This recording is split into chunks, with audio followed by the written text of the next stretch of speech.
Yo, what's going on, guys? Hopefully, you guys are having a good Thursday evening, a good Thursday night.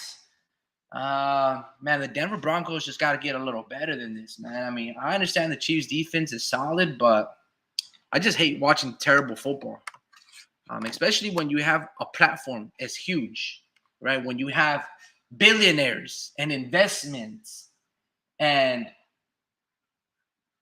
a lot of experience on the line to execute an offseason and time and again and still be basically almost halfway into a season, halfway into a career, into the year, and not established a true identity of oneself. It's fucking embarrassing. It's horrible football. Shout out to the Chiefs just for being consistently a top team. Benefits and the perks of having the top tier quarterback. As I watch these interviews and this promotion of David and Demetrius Andrade, you guys got to look at it like this, man. If you're fighters have a responsibility, networks have a responsibility, fans, everybody has a role. But in this day and age, I haven't heard or seen anyone really have disdain and true animosity towards one another, especially on these big fights. When I saw Tank Davis versus Ryan Garcia, it's the buildup. It just doesn't hit the same like the HBO days. When I see Canelo versus John Ryder, Callum Smith, Billy Joe Saunders, Canelo versus Jermell Charlo, their buildup, it's not the same, man. Boxing is missing true animosity in terms of a buildup. And you see it in their fights. A lot of these fights are glorified sparring matches, right? I think the last very good fight, right, was Triple G versus Canelo 2. Errol Spence versus Bud Crawford. That had even though there was true respect, Bud Crawford still, he didn't even want to embarrass Errol. He kind of carried him a little bit. He had him dead to rights. And he punished him and punished him. That was a very good fight, too. Even though it was completely one-sided, Errol Spence got ragdolled. But even the build-up to it was very cordial, very respectful. Again, it's missing that aura that HBO brought. You see, again, we kind of talked about this a little bit, or at least I expressed my point of view and how I view boxing. I look at boxing as warfare, right? I don't look at it as a sport. It's different. To get punched in the face as a profession, right? It's not something to be taken lightly. And you should feel disrespected that another man signed a contract to fight me. That's the way I would take it. There's no true friendship, all right? Yes, we are quote-unquote colleagues of one another. Yes, there is respect towards one another in the sense that I respect you for putting your life on the line in this sport. I know how tough it is, but that's not what I'm talking about. I'm talking about a true buildup, true animosity, disdain towards one another, to not view your opponent as another human being, to view him as something angry of a monster. You get what I'm saying? These modern day buildups just don't hit the same as the HBO days. That disdain that Cotto and Margarito had, that rivalry, right? Even Caleb Plant versus David Benavides. I feel like nowadays people either want to be witty with fast remarks, and there's not even Canelo versus Caleb Plant. That buildup was fucking fantastic. Caleb Plant was talking his shit. Canelo didn't really have true animosity to Caleb, and so he started talking his rah-rah shit, and boom! Canelo just slaps him, fucking gives him a karate chop on the neck, the glasses fall off, Caleb Plant sneaks in a body shot, Canelo smacks another punch in between. I like that shit, right? In terms of the true aspect of it, When I look at Logan Paul and Dylan Dennis, I'm not talking about that. But that animosity, at least that Dylan Dennis had in terms of boom, punching Logan or throwing the microphone at his face and cutting him up, it's kind of what boxing needs. Now, Logan probably just wanted to throw a water bottle and, just trying to build up some fabricated animosity. But when I look at David Benavides and people are calling you the Mexican monster, I need you to fucking act like it. You see? This is David Benavides' first test in his career. The way I look at it, this is his official first fight. All right? Like the fight that actually matters.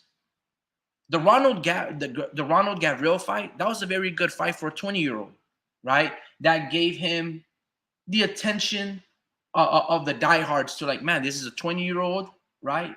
He cut like 150 pounds, he used to weigh like 300, playing video games, eating chips at night, trying to get the rank status in Call of Duty.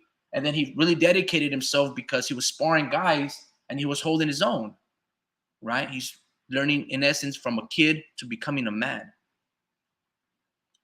But then, obviously, because he's still very young, he parties it away and he eats himself out of defending his status. And lately, basically, at the age of 25, 26 years old, it's been taking him 5 or 6 years to finally become a champion again. And yet, he's a belt holder, like an interim belt holder. Essentially, he's a mandatory for Canelo. He's not even a true champion. So that's the mistake of his career. At 20 years old, or whatever the case may be, I snorted some line of coke. I didn't make weight and I got stripped. Since then, it's been 5 or 6 years for me to get back into top contender phase. That's a very long time. And it's a very long time, and it's taken David such a long time because you're just not on Canelo's level, bro. This is his true test. Fighting Caleb Plant, you had to outshine Canelo by beating Caleb Plant. Canelo outdid you. You're much bigger than Canelo, supposedly. You're supposedly a bigger hitter than Canelo. You couldn't even knock down Caleb Plant one time. Now, you did banish his face. You did punish him. He did look like, Errol Spence, all cut up and swollen, and you were pretty much unscathed. But you needed to sleep him. You needed to make a point. Even though as good of an inside fighter that you are, it showed that you didn't have the urgency to fight off a clinch. How many times did Caleb Plant hug you? About like 70 fucking times in that fight. Not one time did you complain, not to Tony Weeks, but Floyd Mayweather's boyfriend. I forgot what the fucking that referee's name is. But you didn't even complain one time, like, bro, this dude's excessively holding me. You didn't even get dirty and grimy. There was no urgency like Lomachenko or Canelo to fight off the clinch, create some separation, and punch in between. You just allowed Caleb Plant to hug you. It was ridiculous, bro. Demetrius Andrade is the first true opponent for David Benavides. Like, no disrespect to Ronald Ellis, no disrespect to Kyron Davis, or any of these other fighters that David Benavides has beaten along the way, Romer Alexis or Angulo Alexis. But there are no Demetrius Andrade. Those names don't hold weight. Let me check this out real quick. David Benavides.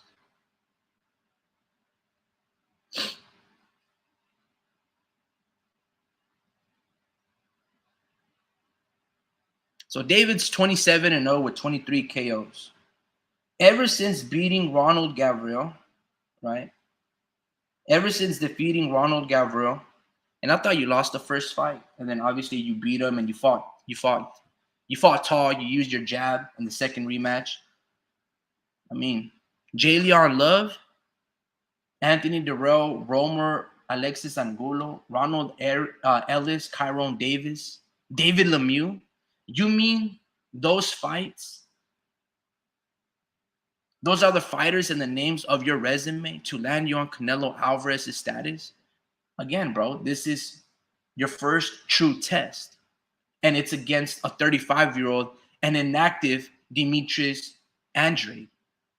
No disrespect to Demetrius Andrade, but that's another guy like David Benavides that In comparison to your modern day contemporary fighters, you guys haven't amounted to shit. You guys haven't done nothing. Your resumes are pampered. Demetrius Andrade beat Jason Quigley, like knocked him out in 2-3 rounds, right? Like 2-3 fights ago. And then you fought this Demon Nicholson. And Billy made an amazing statement and got rid of Nicholson, the same fighter you went the distance with. He knocked him out in 3-4 rounds. I know David Benavides has a great fan base in Arizona. He's got Mexican, Ecuadorian roots. But you're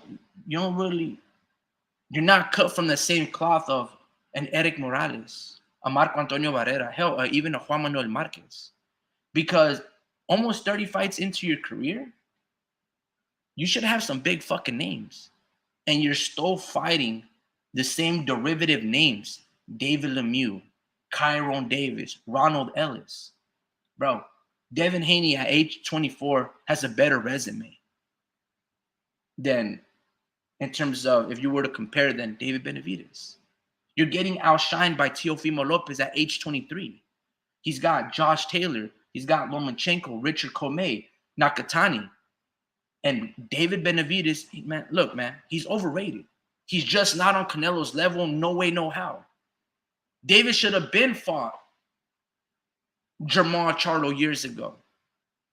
Demetrius Andrade. You should have been fighting these dudes. And if you can't get these dudes, fight Dimitri Bivol. Go honor your brother Gilberto Zurdo Ramirez, right? And beat Bivol. You're supposedly good friends with Zurdo. Go beat Bivol. You don't like Canelo, cool. If there was an opportunity for you to rise up to the situation and get the Mexican fan base to believe in you, go fight and defeat Bivol. Do something that Canelo couldn't do. Go knock out Demetrius Andrade, Arturo Beterbiev. Go beat his ass. That dude's 40 years old. Always, just like always. Give me a second, guys. Yo, what's going on, babe? Yep. I'm on a live real quick. On a live? Yeah. I'm going live right now. Yeah, I'm on my nerd shit right now, babe. I'm on my nerd stuff.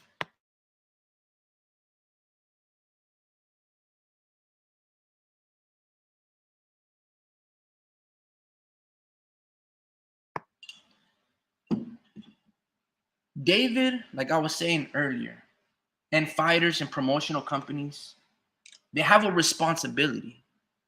If you're looking to be the new face of boxing, this is David Benavides' start. He needs to win by knockout, or he needs to dominate Demetrius Andrade. No disrespect to Demetrius Andrade, but he's fought 4 times in 3 years. It's pretty fucking inactive. And he's fought in once in the past 2 years. David has a responsibility to be the new face of Mexican boxing or Mexican American boxing. I don't know if Mexicans really fuck with David like that. I mean, he speaks terrible Spanish like me. He has a responsibility because I would say that David is a creído, right? He thinks a lot of himself, kind of humble, still humble, but his dad is not humble. Neither is his son, his oldest one, right? Jose Benavides Jr. Oh, come on, bro. You got to catch that shit. David has a responsibility to carry the torch because Canelo maybe has 3 more years in him, right? I think he said before in videos that he plans to retire at age 35. There's the list of fighters that Canelo can fight. I mean, he's pretty much fought everybody. But there's only a select few. Like he can rematch Bivol. He can fight Errol Spence, Jermall, Terrence Bud Crawford, Beterbiev, and David Benavides. After those fighters, I mean, there's really nobody left for Canelo. Who? And Billy. David Morrell, I don't really see that happening, right?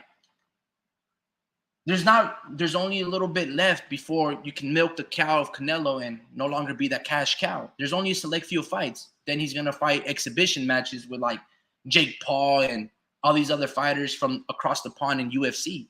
I mean, that's where the trajectory that's where, like, I guess Hall of Famers, that's the road that they've been paved to go to, right? Just these crossover fights, exhibition bouts. This is the new trend. So David has the stage. Unfortunately, this stage is on pay-per-view, which it shouldn't be on pay-per-view. David hasn't earned that respect. He hasn't earned that status, right? He doesn't have that aura to be a pay-per-view fighter. I don't know why they're making this fight a pay-per-view bout. Where David is not that point of his career, right? You haven't, quote unquote, paid your dues, right? This fight should be on regular Showtime, and maybe 1 million people would watch this fight. Just pay your monthlies, I don't know, 10, 12 bucks for Showtime, and you should be able to watch David Benavides versus Demetrius Andrade. You shouldn't have to pay $80 to $100 for this fight. No disrespect to Andrade and Benavides. I know boxing is tough. I know the grind is hard. I know the fight and the sparring sessions are tough just to get you prepared for this fight. I'm not trying to skim you of any money to be earned, but being on pay-per-view, you guys aren't going to generate that much. The only way you guys generate is if you guys actually promote the fuck out of this fight. And what I saw today, these interviews, this press conference, the face-off, you guys have to sell the fucking fight. I didn't see that. I didn't see this, man. When I saw Jose Benavides Jr. and Terrence Crawford, there was true animosity towards this fight. Bud Crawford hit him with focus on your fight for you not make it to your fight. And then Jose was like, we can get down right here, fucker. They were talking gang of shit. Jose Benavides, Bud Crawford said, man, your mama's a bitch. Your daughter's a bitch. Your grandma's a bitch. They were, bro. I think Terrence Crawford swung in the weigh-in on Jose. Jose did a lean back, step back. That was true animosity. David and Demetrius Andrade, they needed that. This is where a promoter that knows how to promote events, or you need a mouthpiece, bro. If you want to be humble and you don't want to be disrespectful, you need a mouthpiece. You need someone to change up the energy. And this is why, oh shit, Jarek McKinney gonna take it to the house, and he's gone. Wow. He got caught by, I don't know if you guys are watching football, but sheesh. David has a responsibility to the new wave of boxing, all right? I want to go to a little different point, man. If I may, Dana White. I hate that guy. For some reason, he cannot keep boxing, Bob Arum, Oscar De La Hoya out of his mouth.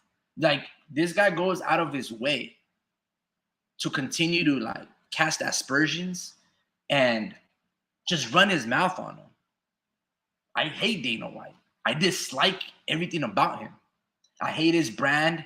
Most of his fights fucking suck. Every one of his events is on pay-per-view. He thinks he's the shit.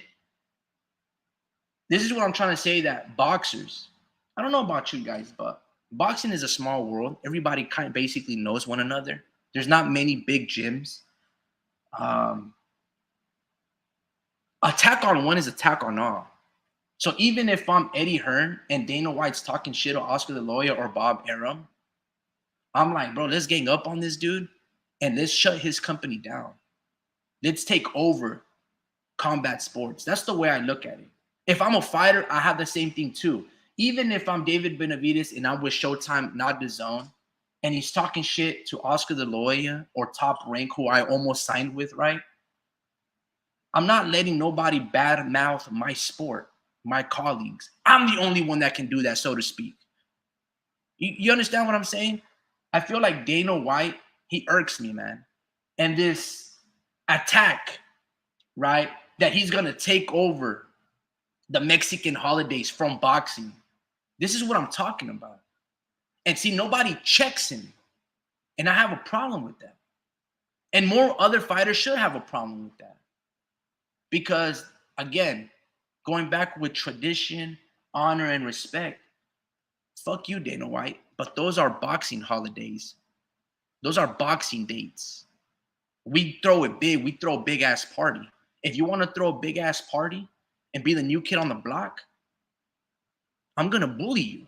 You got to earn your stripes, so to speak. That's how I'm going to carry myself. But you see, this is how I know boxers, promoters, they're all about exploitation. They're not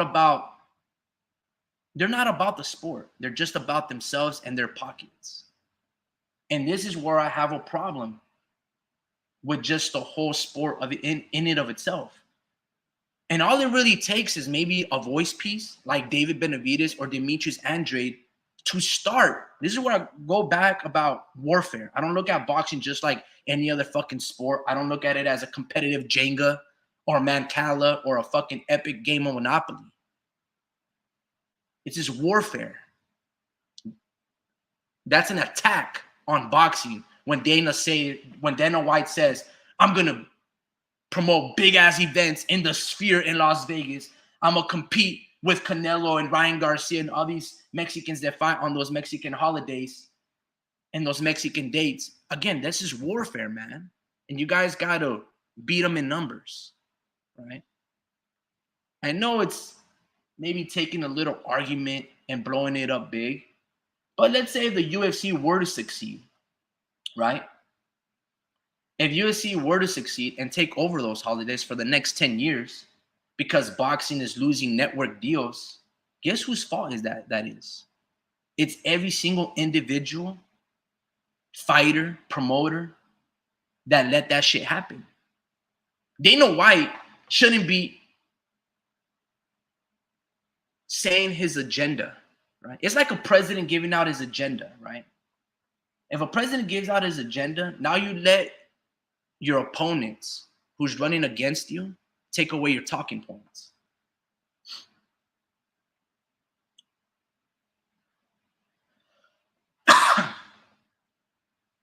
Come on, Denver, bro. You got to score at least one touchdown, man.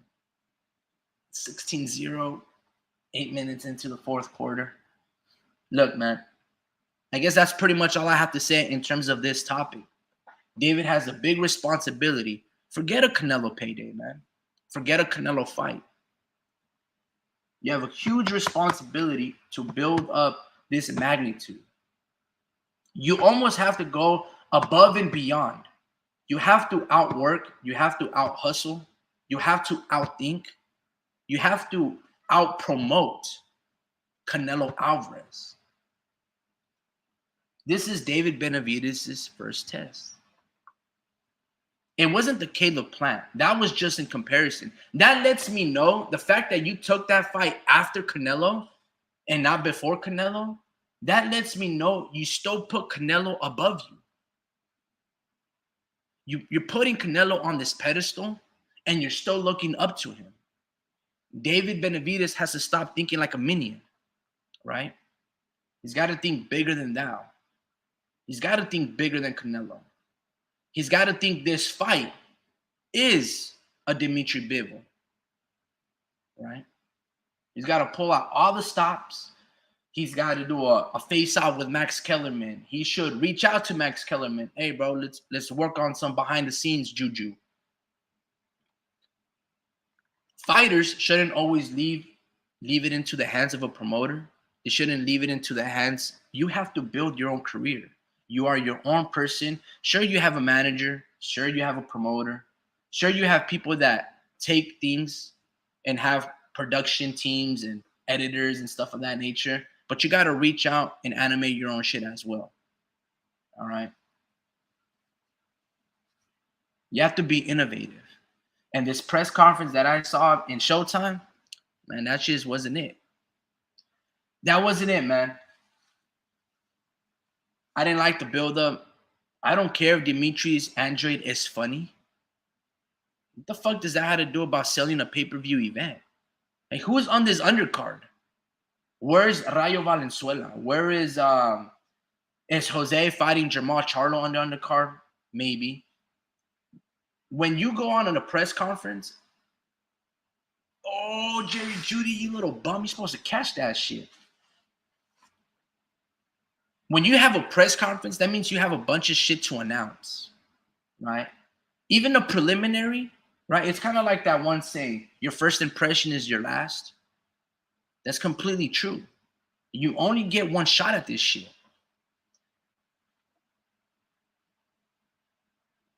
I'm glad that Showtime is leaving the sport of boxing because they don't bring nothing new, and they haven't been bringing anything new since Floyd Mayweather left. I'm glad Showtime is leaving. I'm tired of paying for these mediocre pay-per-views. These big fights are not given to the fans often enough. And all of a sudden, the fights that we do want to watch, it's on pay-per-view. Caleb Plant versus David Benavides, that's a regular fucking fight. Yet, it's on pay-per-view. Demetrius Andrade versus David Benavides. None of these guys are champions. Canelo's undisputed. It's a pay-per-view. Ooh! Oh, I know y'all saw that. That one-hander grabber from Cortland Sutton. Shit. Yo, what's going on, Speed? How you been, man? Real quick, mic check. Mic check. Homie Ricky, can you hear me? Yes, sir, I can hear you. That's a touchdown, bro. That's a touchdown. Goodness, homie Ricky, can you say something? Yeah, I can hear you. I am speaking. Okay. So I'm not too sure if you could hear me, the homie Ricky, but no audio on my end. Yeah, man, I can hear you.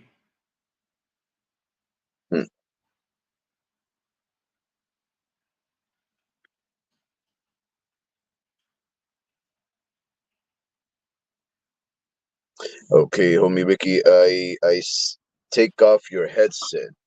No, it's not even under. Let me try this again. What I'm gonna do, homie Ricky, I believe you could hear me, but I cannot hear you.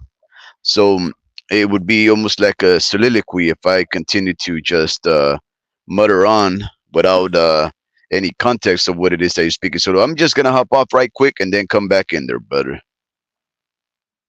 All right, man, that sounds good.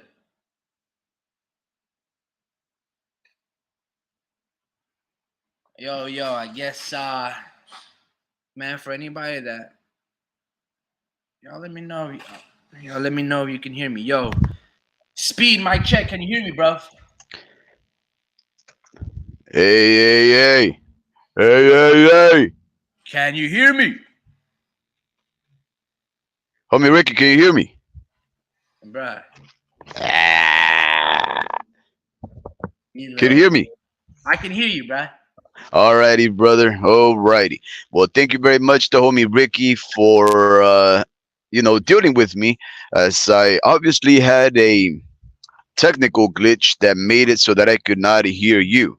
Somehow you could hear me, and I hope you did not hear the offensive terms that I used to describe you, as I was ticked up about me not having proper access to this live. Did you hear anything derogatory about you? Anything defamatory? No. Oh, good. All right. Then I guess we can still be friends. I got a question. Are you sad? Are you sad to see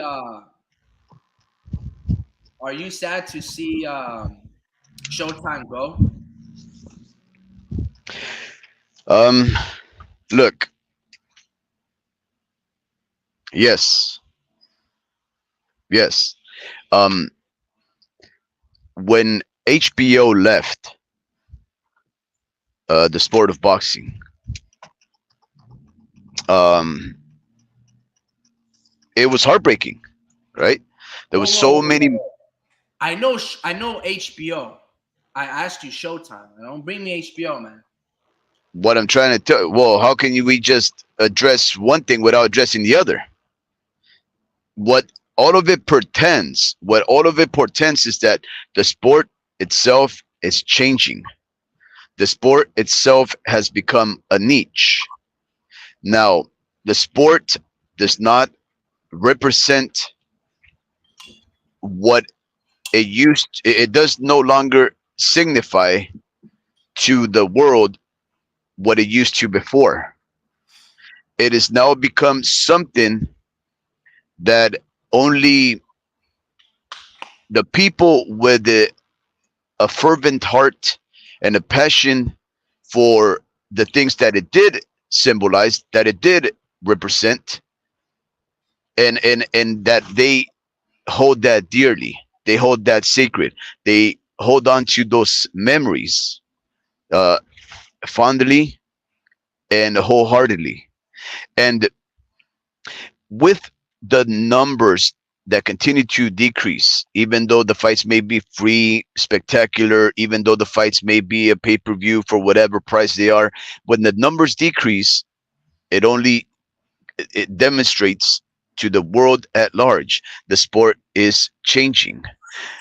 It's no longer what it was. Now, when things change, the homie Ricky, like anything in society, when tradition starts to change and no longer become something that we recall, we start to feel nostalgia and the longing for the past because we start to think that those were better days. And for the most part, they are, right? Because how can we say that a sport that was once so beloved that people would make stories, write books about, make movies about it, record breaking movies, that sport is no longer in favor before the eyes of society? And of course it's gonna hurt, and of course it's gonna make you feel bad to know that those things that make us and root us down to what the world was back then, that those symbols of culture and tradition are dying out, means that we're dying out, that that world as we know it is slowly ceasing to exist. How can you not be sad about it? How can you not reflect on the past, see the current going ons, and say, I wish we were back then? The reason why I don't feel bad for Showtime leaving is because of this opportunity. There is a void to fill. So, for instance, years back, HBO had left, right? You mentioned HBO, and Oscar De La Hoya was going to he was thinking about creating his own fucking channel, kind of like Robert Rodriguez did with El Rey Network, and he was going to Hmm. call it Ring TV.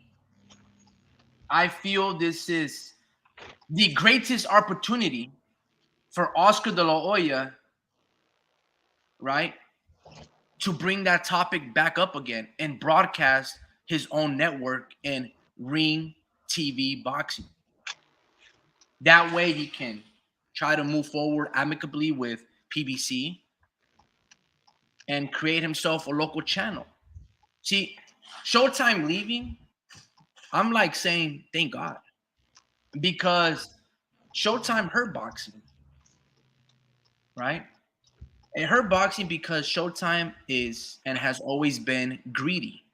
See, they weren't really interested in building up the sport of boxing from the top down. They were only looking to exploit.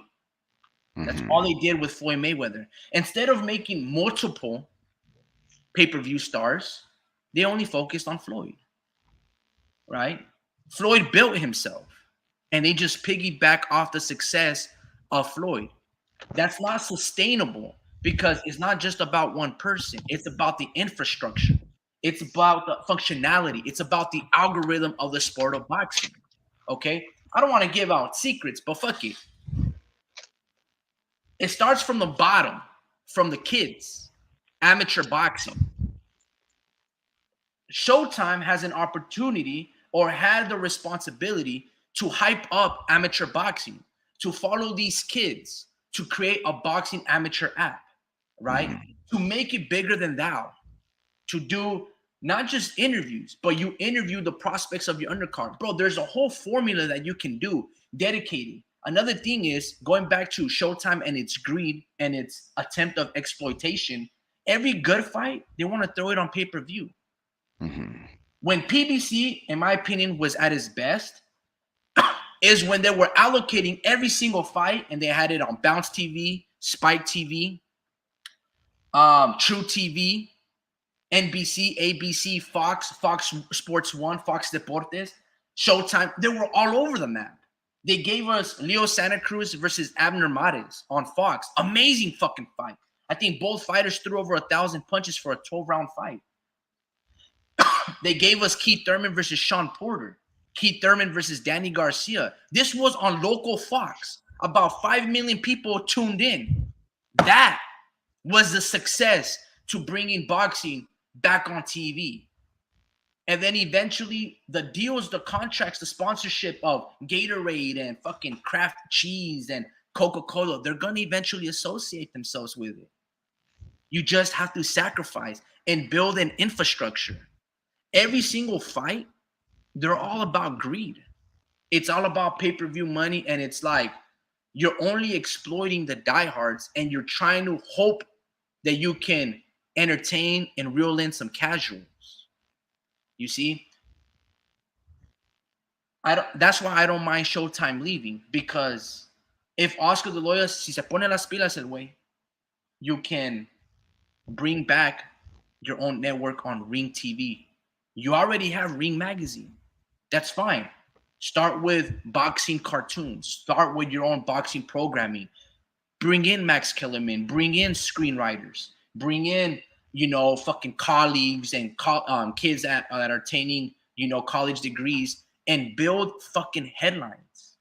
You see, Golden Boy doesn't believe in the formula anymore. Because at one time, I don't even know, and even same with Bob Arum, they noticed what you just said, that boxing is a niche sport, and everyone is trying to sell off their roster. They're trying to sell their company. I think Golden Boy wanted $1 billion for his roster, his infrastructure, Golden Boy Promotions, and his ownership to Ring Magazine. I think Bob Arum also had his top-ranked company. At his age, I don't know if his stepson or I don't know, Todd Debut or whatever is going to continue the legacy of Top Rank, but everyone wants to sell their roster. See, they don't believe in the sport. So that leaves not just the Zone and Eddie Hearn and Matchroom, that leaves somebody to take an opportunity and reinvigorate the sport, bring it bigger than thou. And it's there for the taking. And I'm glad Showtime is leaving. I was hurt when HBO left because their production, they cared. Right? Peter Nelson, who was like the sports director, personnel, he realized that, the numbers were dropping and maybe the fighters weren't bigger than that. But again, it's because of what I spoke about 45 minutes when I kicked off the podcast today, is everyone is looking out for themselves rather for the sport of boxing at its whole. You see, and in return, if you invest into your sport, if you take matters into your own hands and dream bigger than what boxing has been displaying and giving us these past 20 years, you can make boxing the biggest sport in the world all over again. Maybe it starts with a movie. Maybe it starts with a documentary. Maybe it starts with magazines, boxing trading cards. Maybe it starts with a boxing video game. That's what I'm talking about. The prevalence of the fucking sport. These fighters are amazing. Their stories are all fucking great. David Benavides probably has a documentary and a story to tell. Oscar De La Hoya, hell, the story of Bob Arum. The motherfucker, imagine how many secrets Bob Arum has had working under presidents, dealing with the Muhammad Ali Act, dealing with Don King, Tyson Fury, and that one Irish gangster over there across the pond. I forgot that, like, the RICO charges and all these things were going on. The stories Bob Arum could tell. This is what I'm talking about in terms of the infrastructure of boxing. You understand what I'm saying? So Yeah. unless someone allows the sport to die and someone doesn't step in and fill the void of Showtime, then Showtime's presence will be will be like, man, fuck, this was, like you said, the good old days. How can you not be reminiscent if you gave us something better? Like, for instance, do you miss Blockbuster? Do you The miss rental uh, place, yeah, because do you again, miss there's yeah, yeah, keep going, speed. yeah, no, of course, you miss things because they symbolize something. And again, I'm just saying that it symbolized a time when things were better, were a time where things were more common and communal, right? Um, where you could run into people, where action was taking place, where it was just more involved, where there was more interaction, um, and of course, any form of connection is better than disconnection, unless of course that connection becomes so overbearing and illogical and harmful to you that you must disconnect, right? Like the people that go off into the mountains and just disappear and become homeless or whatnot. That's because the connection to society just becomes so unbearable to them.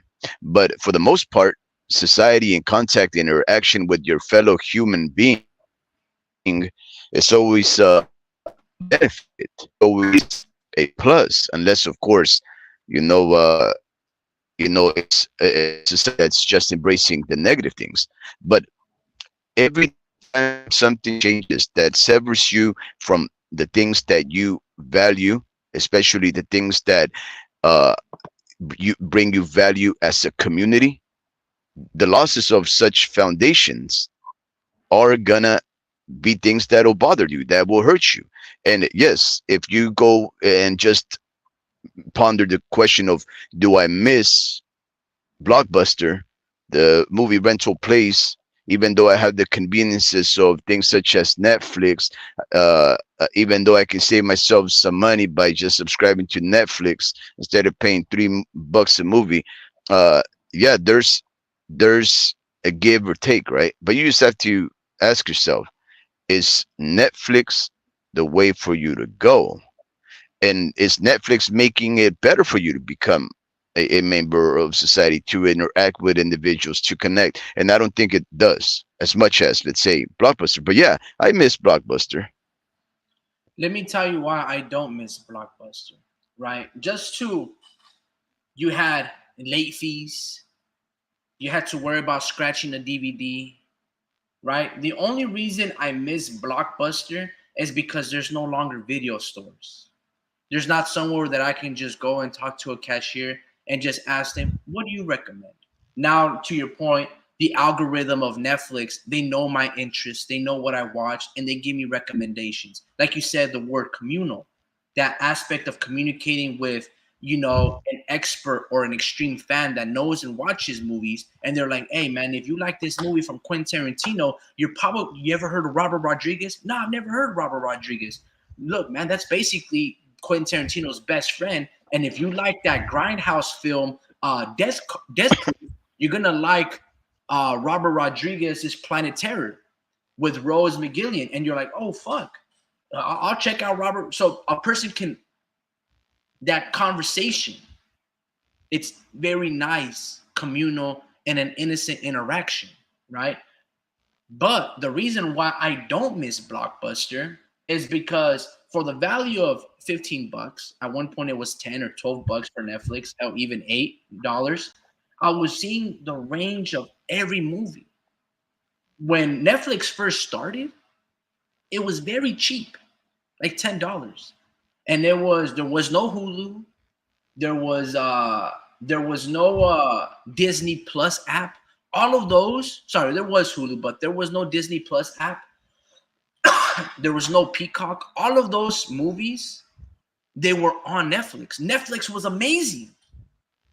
Now these companies, they realized, dude, we built and helped Netflix out. We study them, and now let's create our own app. Now you miss Blockbuster in that sense because you realize, or Direct TV, because you're like, realize, oh fuck, dude, I canceled one thing and now I have to pay like $20 for every fucking app. Next thing you know, you have like 10 apps and you're paying $200 and you're like, oh fuck, it's this shit all over again.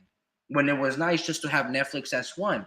But Netflix works. It's better than Blockbuster. You don't have to worry about scratching the DVD. You don't have to worry about late fees. You don't have to worry about driving to a Yeah, I certain. get that, but see, the thing is this, though, homie Ricky, your generation will never be able to understand a generation like mine, No, hold on, right? hold on, hold Because on. I will understand because I'm a 90s kid. So I was able to experience VHS and porn magazines, not just everything all accessible on a phone. I had to explore. I was out playing sports through the whole front yard, street hockey, street wait, football. when were you born?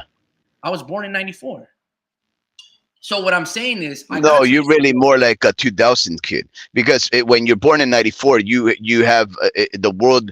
You don't have an idea what that world is. You start Right. having more of a conscience when you're at 4 or 5 years old, and then you start having or forming, ideas and likes, and you start coming into who you are more like when you're a prepubescent child or a young teen, when your hormones start to change. So you're looking like you're probably like a 2004, 2005 kid, really, because everything else is just But what I am something that you saying don't really form enough of an opinion or an attachment to. is that is actually that you're wrong because when I was growing up, I still remember being 8, 7, 9 years old, and I remember when the first computers were coming out. You see what I'm saying? With the floppy disks and LimeWire, I remember all that stuff, and people were downloading things on their CD player, and how long it took with AOL, and you hear that little type of thing. I remember all that stuff. So I Yeah, have but a lot someone like of. myself had already been used to that for 10, 15 years. So what I am saying is this: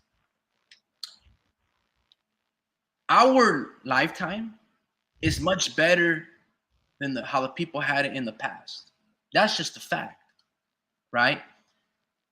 Our life has gotten is much easier than the people have it had in the past. Because if you compare not just domestic growth, GDP, not just everything, but if you look at the people that are poor now have microwaves, refrigerators, and cell phones. People of yesteryear, they didn't have none of that stuff, right? So our poor are much better off than they were then.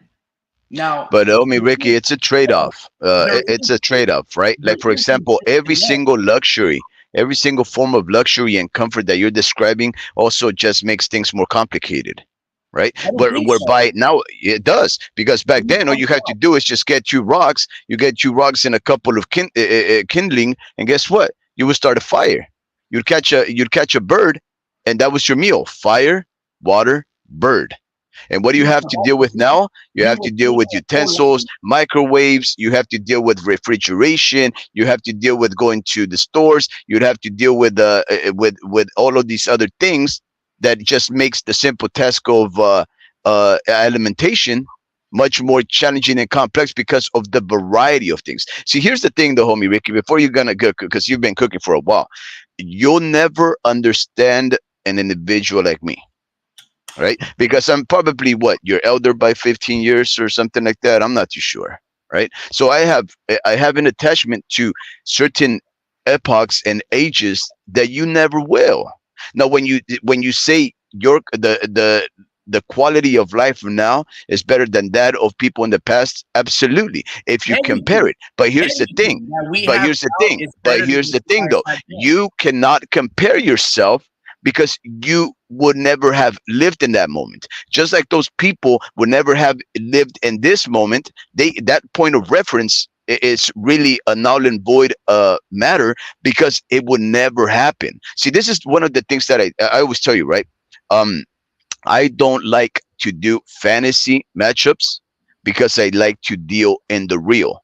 I don't like to reflect about the past and say, "Hey, oh, I have it better because I have a microwave and these guys used to still wallow in their dung, having to clean up after their animals." Why? Because maybe they found ways to be content and happy while they're living a simpler life that involved them being more physical and more active and finding more innovative ways to survive and find recreation and entertainment. Sometimes the simple things in life trump the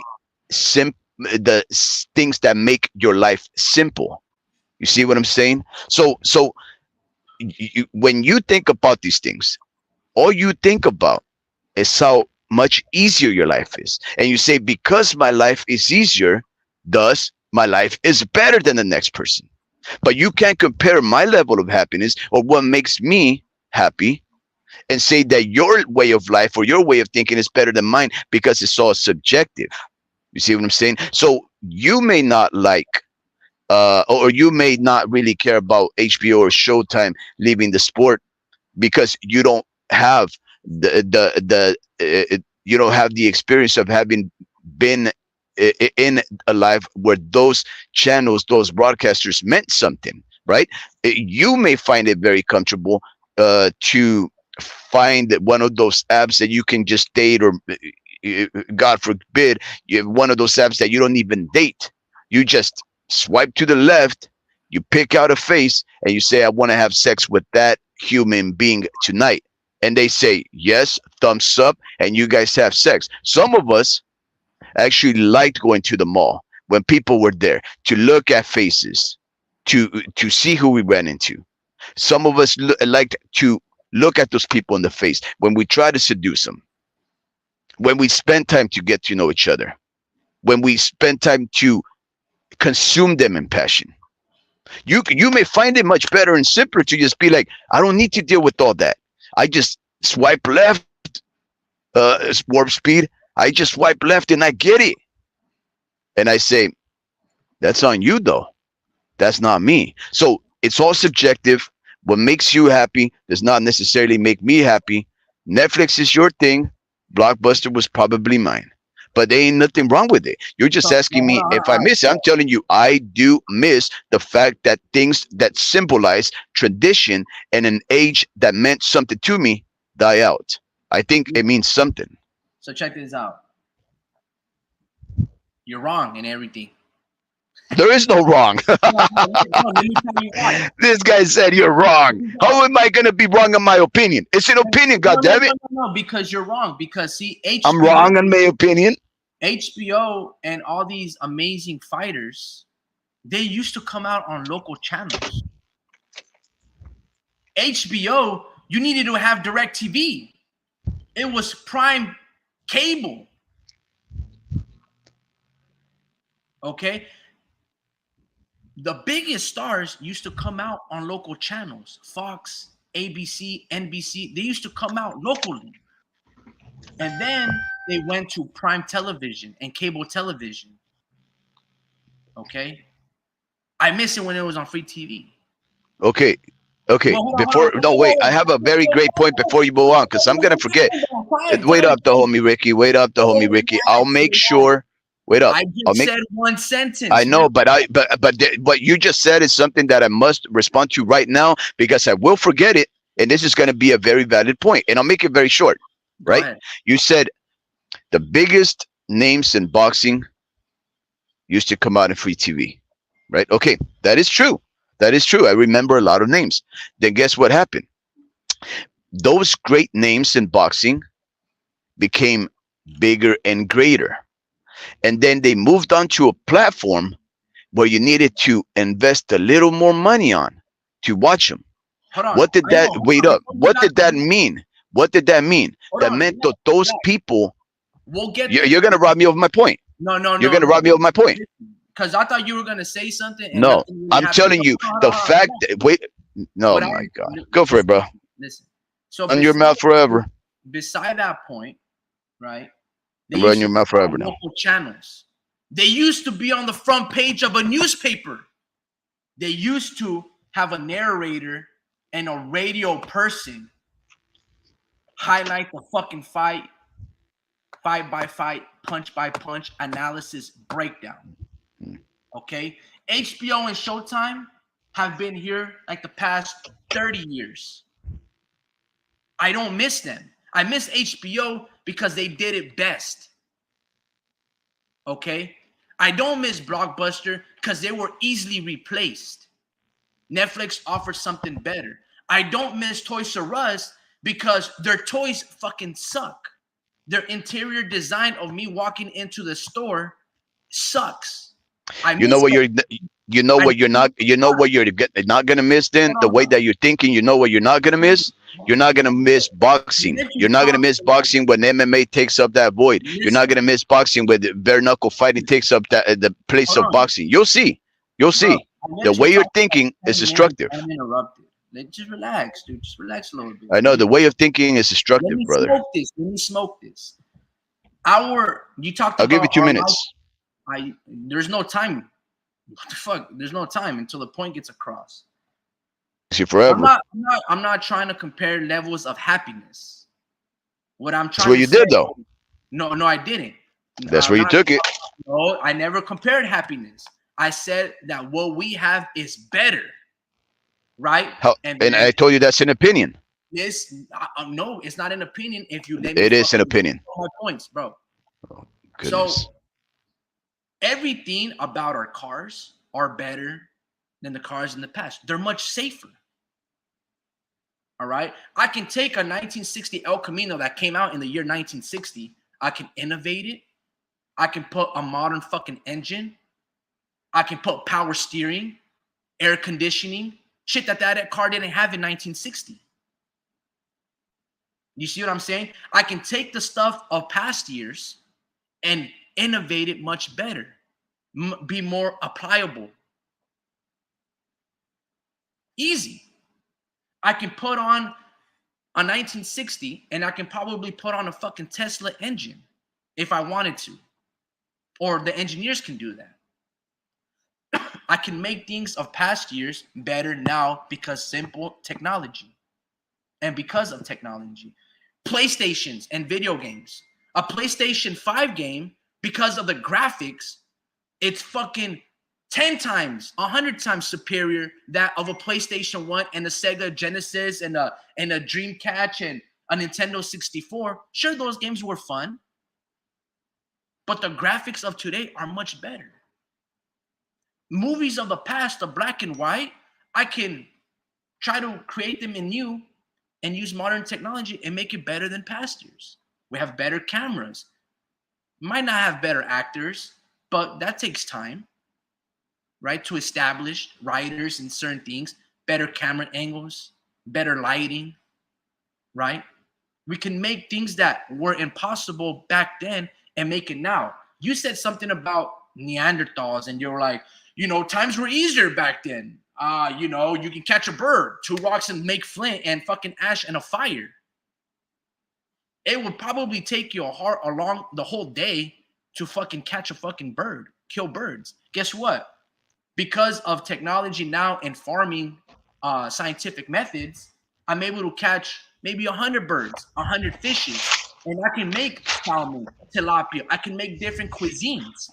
How long is it going to take you to get One you a whole point? fucking day, hold on. When it took one whole day for you to catch one bird, because of how we go about it now, I'm able to make much more variety of dishes. Now, you might think it's complicated, but I understand who I am as a person. I know what I like. So I tailor my energy and my wants to what gets me off.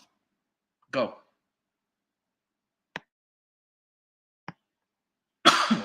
Okay, can I talk now? Yeah, absolutely. Okay, I muted you for like a minute. I was tired of it. Right? You Because you give got one. fucking beat. Because you got beat. You give me one example. You say I broke down every the lenses on your DS5, your Canon DS5 are all of a sudden better, and somehow every other movie that came before it sucked. All right, listen. Just because things have become simpler, You got smoked. it does not mean got things smoked. are better. I'm telling you, the quality of life or what you consider better is, one, subjective for the most part, and secondly, it's a pointless matter when you try and compare yourself with experiences that you and the thing that you're comparing to cannot even compare it to yours. You see what I'm saying? It's pointless. It's pointless. You cannot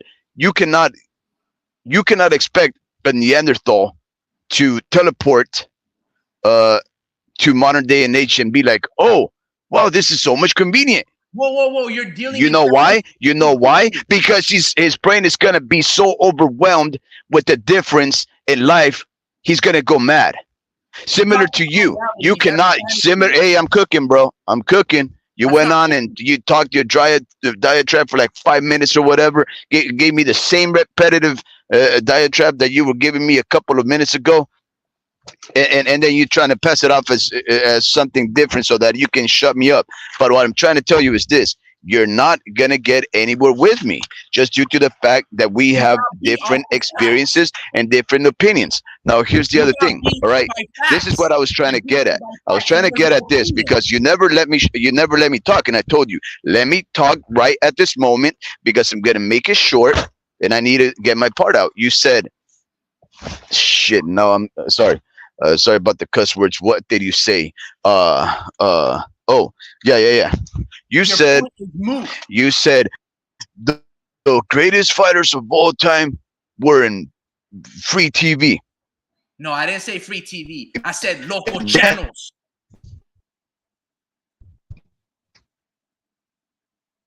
thing that don't make no sense. What do you mean local channels? They were on free TV, local free TV.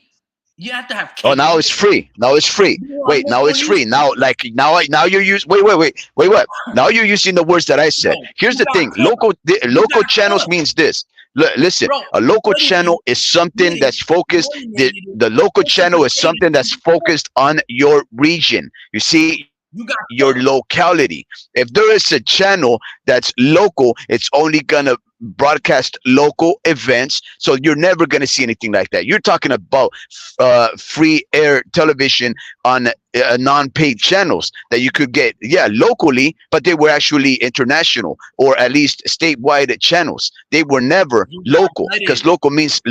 local means located in a particular Gutted place. information. Salinas has channels that are Salinas only, and no one else will have it. Guess what? I never seen a boxer from Salinas fighting on the Salinas channel.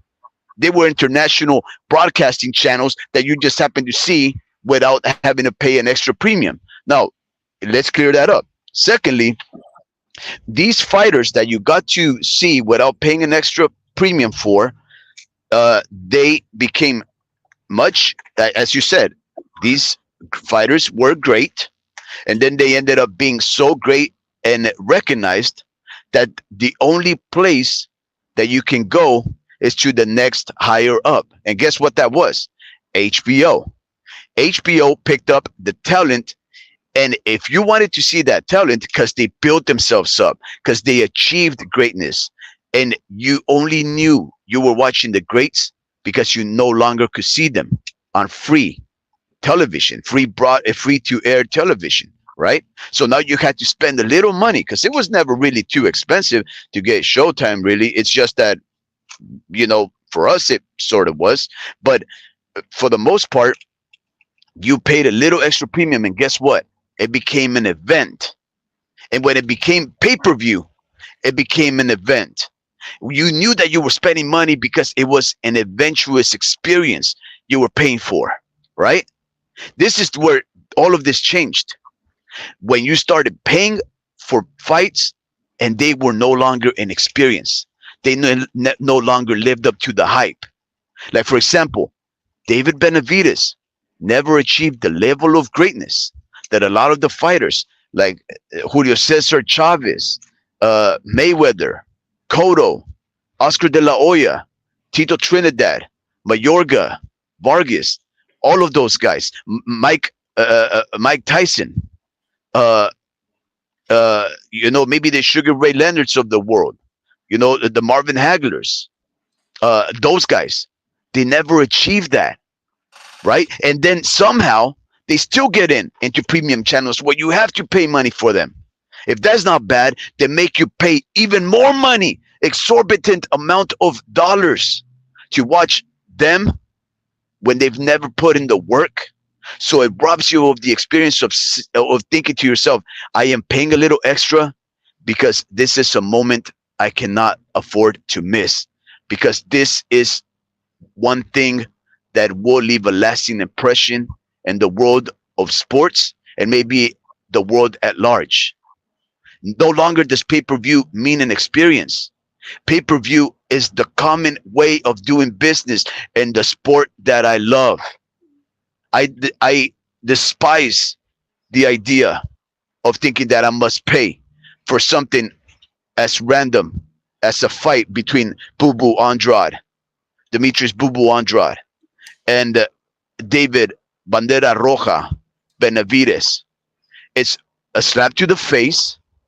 Yes, these networks are taking us, bleeding heart, diehards, and saying, we know you're addicted. We know you're part of that past that longs for better days. And because you come from a time when you were still hardworking and you saved your money, we know you have money and you're going to pay for it. And you know why the sport is also dying? Because your generation streams, because your generation doesn't pay for it, because you guys don't have to, because it never was a paying experience for you. Your parents were paying for it. So you never knew what you were getting. Nowadays, when you guys have to pay for something, you guys don't have that context. You guys don't have that connection to the past where you remember that you were paying for an experience. Now now you guys are smart because you guys say, why am I going to pay for this again? Why, if I can stream it, even if you guys couldn't stream it, you guys would never be able to pay for it and walk out with a smile, feeling comfortable about doing so. Because you never lived in a moment when boxing reached the level of an HBO or God accepted a Showtime only because they were great. Now anybody can make it into those networks and ask for money.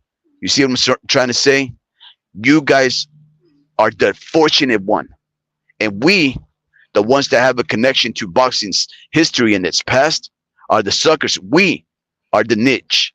You may not be a niche because you probably walk away from fights without paying for them because you're smart enough to say, like I think I heard you say before, Demetrius Andrade and David Benavides should not be a pay-per-view.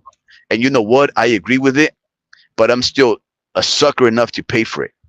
You're smart enough to not pay for it. No disrespect, but you said a whole lot of nothing. You said a whole lot of nothing. Let me, bro. Wow. Oh God. Well, listen, this guy. Hey, on, I'm gonna put this guy. I'm gonna put you on speaker. I'm gonna put you on speaker. Let me, bro. You said a whole lot of nothing. First and foremost, okay. Greats deserve to get paid. The greats deserve to be on amazing platforms. Because of your generation, you guys have allowed Showtime and these guys to give us shit, incompetence, and then give it to us on a platter. Hey, this is fabricated fake fucking meat, but still pay as if it was a fucking filet mignon, amazing steak. It's still $85. And you guys said, I'll take it. My generation is smart enough to be like, I want to watch it, but I ain't going to pay for it. You want to blame me? No, I'm going to blame you because this should be a fucking free fight. You see, understand what the difference? So our generation is smarter. If our generation wants to show out, guess what? They'll show out and they'll pay top dollar like they did with Ryan versus Tank. Why? Because that actually brought people's attention. See, a lot of people like to say, oh, life got easier for you. It's supposed to be easier for you. If a father does his job right, he sets off his seeds and his foundations and they blossom to grow amazing fucking trees. If you got a fucking deadbeat, guess what happens? Your sons turn out to, for the most part, be fuck ups as well. Because they only have one master to answer and look up to. So these old heads, quote unquote, if they don't do their fucking job, the sport tanks. It's because of us old heads. Listen. You know who's fighting? Wait. Before you go on, us old heads, we have to do our job. You know who's fighting? You know, listen. You know who's asking for a bunch of money? You know who's asking for a bunch of money? A guy that's your age. A guy that's your age is asking for a bunch of money to fight Boo Boo Andrade. A guy your age is asking for a bunch of money to fight Caleb Plant. A guy your age is asking to get paid millions to fight Tank Davis. You see what I'm saying? It's your age It's your age to do a simple as job, which is fight without I and let you build your talk for name. like 7 minutes uninterrupted. Ridiculous. My generation is Listen, responsible hold to on, save the bro. sport. You're the future. Listen. You're closer to more my age than you are of Bob Arum's. Shut up. Stop interrupting. I let you talk for 10 minutes and you said No, no, no. baloney. You kept interrupting No, me. fine, bro. Relax. Listen, you said nothing but baloney. And now you rudely No, you're interrupted ridiculous, my bro. train of No, you're thought. ridiculous, bro. Now You're you rudely ridiculous. interrupted my train of thought. I don't care Rudely about interrupted. showtime. I don't Rudely care about interrupted. showtime because Rudely interrupted, though. I don't value their content. Their content, like their fights, they suck. Like I said earlier, the whole point is they're greedy and they're all they care about is exploitation, and that's why they don't want. They only care about it from a numbers game. I told you their infrastructure sucks. Their programming, their shows suck. Their actors that they put on their movies suck. There's nothing good about Showtime. Okay, that's why they have to ship over to Paramount. You know why? Because Showtime sucks. Steven Espinoza, he sucks. Okay, I don't care about to see them leave unless somebody fills in a void. The job is fucking simple. This job is for the taking. That's why I'm not sad about Blockbuster. I talked about my experiences. Netflix is completely better. Everybody likes to blame technology, how nobody's really connected. The way I see it, I can build and I can have an amazing fan base up in China. I can talk to somebody and FaceTime somebody from China, somebody that I might have never met before. I can now talk to them. Guess what I can also do? I can buy a plane ticket and actually meet up and hike the Great Wall of China together. And I would be like, hey, I know somebody from China. That's my homie. That's my homie Zhu. That's my homie Hao. You get what I'm saying? So no, No, I don't get what you're saying. if some people take technology and use it for the worst, well, guess what? Pros and cons to everything, buddy. But our world, our games are better than yesteryears. Now, there's some innovations like Again, that's all. That's your opinion, brother. hold on. That's your opinion. I'm sorry. That's your opinion. No, That's your opinion. That's your opinion. You cannot say a global, universal idea like that and state it as fact. It's not. It's not. It is a fact. No, it's not, bro. I'm apologize. I will apologize if you don't know what subjective and objective means, because you're definitely being subjective, but trying to be like a dictator of thought Let me and ask you a and simple question. and favor and idealism. Come on, that's Let me ask you a ridiculous. simple question. Are our modern cars better than your guys' cars in the past? Is a If they 1920 hold on, is a 1920 vehicle better than a 2022 vehicle? Is it safer? look, Is it faster? see, No. that's not what I'm saying, though. I'm not. Look, no, I'm not saying you're. It's because you're trying to conflate two different things. You're trying to conflate. You're trying to conflate. You're trying to conflate the improvements in technology, which is a reality that I'm not even denying. That I'm not even denying, and you're trying to say that just because technology gets improves, that somehow that makes everything better. Different, different. Guess what? Here's the thing. Does technology have a way to track you? Does technology lead to you developing more testicular cancer when you carry your phone in your back pocket or in your front pocket? All right. Is that a quality of life issue that you're asking about yourself? Let me ask Really? you this. Does wait. Let me cook, because you're trying to say that there's all these crazy ass improvements. When you were driving a 1920 vehicle, Ford Model A, let's say a Model A, and you could go no faster than 20 miles an hour. The fact that if you even crashed, you wouldn't die. That's not a quality of life issue. The fact that you drive a Testarossa 150 miles an hour, and then you fly off a cliff, or you wreck yourself into a little cube because you wrecked yourself so many times, you're shredded to pieces. Is that a quality of life? All right. Are you understanding what I'm saying? Whenever you eat an apple,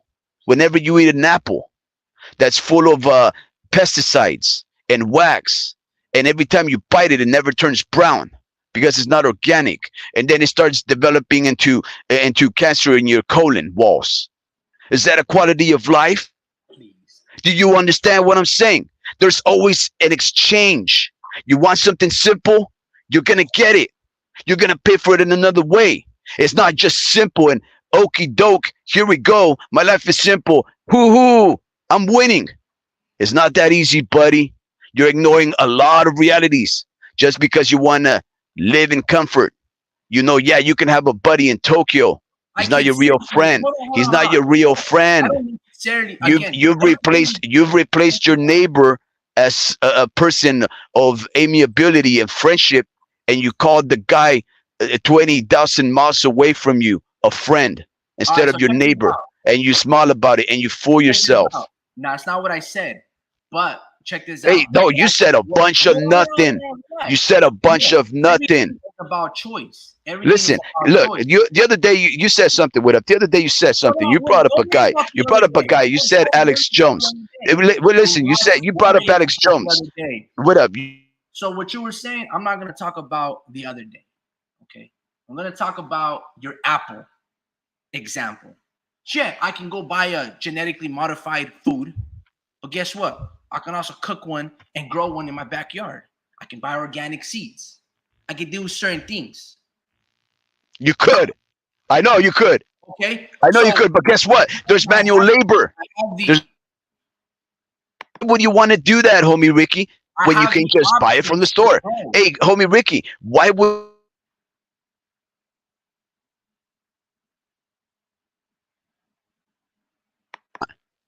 do you have to start a fire when you can throw it in the microwave? I The homie have Ricky. Hey, I what have is the point? What is no, the point of no, having all these luxuries relax, and relax. technologies and ways to You're make your getting life simple if you're not hey, gonna use them, homie Ricky? Can you tell hey, me why? relax. Let me tell you why, bro. You're getting cooked in every argument. You want to Mm. just talk about genetically modified organisms. I can also same thing. I can buy organic. I can grow my own. I have all these seeds now to do it on the own. You can do Oh apples. You God, can do listen to this fucking guy. corn. You can do anything Then you what's the want. point of the luxuries of modern life that you're talking about? Because maybe it's not the quality of what I want. You Oh, see, look at that! Oh, there look you at that! go. There's Just someone else because that'll do it for you. but I have the option if I want easy and cheap or I want good and healthy. Well, guess what? If you like options, wait up. If you like options, though, homie Ricky, when they take away Showtime, when they take Guys, away Showtime and HBO, and then Fox my Boxing, and then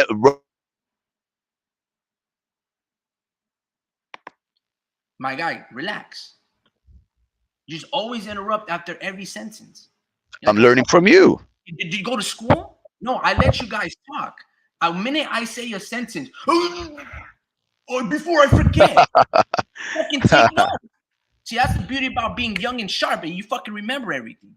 Relax. This is So, my so wait. So let me ask you something before we go on, because I think, bro. wait I up. have to mute you, bro. I can't even get off a sentence before you Oh just want to God, interject a certain this guy. I'm just trying dumbass to. I'm thing. just gonna ask a question. Where are we taking this?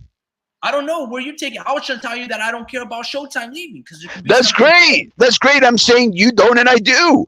Can we just have difference of opinions? There's no difference of opinion if the Oh simple matter of fuck! fact Showtime sucks. You're making me, bro. You're making me say bad words. It's because you don't know how to argue. You just got cooked every single way, and you want to slice it and dice your fucking apple. Oh God, man. See, your society wants free stuff. You want free education. You free transportation. You want No free one housing. says Because what? Guess what, homie Ricky? A lot no of the one is argument, asking about free stuff. What we're homie. asking for is to be reasonable. Is to be reasonable. You understand what I'm saying? Is to be competitive.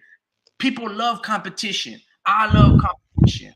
But at the same time, that fucking house that you guys built is not worth 1.5 million. It's not. You If understand somebody what pays it, it is. shit? Demetrius Andrade versus David Benavides is not 85 fucking dollars. Jermel Charlo versus Canelo is not worth 85 fucking dollars. Just because you make Can you tell me why though? Can you tell me why? because it's not at the standard of the elites. It is not. What is the standard of an elite though? What is the standard of an elite? Let's work on that because that's actually a good question. What is the standard of an elite? I just told you they're not champions. David Benavides and Demetrius Andrade aren't champions. You Wait up. Wake up. Let me ask you though. Let me just work some Sophocles here. Okay, was Ryan Garcia and Tank Davis, are they champions? Hank Davis was. He is. Yeah, he was. Don't be deceitful He now. just beat Hector Luis Garcia, who is a bona fide champion. He was at 130. He wasn't fighting at It don't 130. matter. He still Yes, beat it him. does matter. It does He matter. still beat him. It does matter. You He understand? fought him. He fought him at 135. That's why he raced up a guy, and that's why Hector Luis Garcia kept his 130 belt. He still beat him, but he still beat Oh him. God! See, now you're just playing with semantics, bro. You're playing with semantics. Hold on. He still beat undefeated champions. David God. Benavides has not defeated any undefeated champions. Do you see the difference? Tank is doing it. And also, the difference is one has a significant amount of pull and fan base. That was a moment between No, young. you know you just got cooked right there, right? You got cooked right there, right? Momentum. They got blazing hand speed and power. They're beating. You got cooked. Beating You got cooked. players. David and Andre haven't done that. I just told you about Andre beating a lot of Okay, homie Ricky, you're trying to say that an elite is when a champion is involved in a fight. Okay, should every fight that has a champion be? Does every wait up? You're trying to construe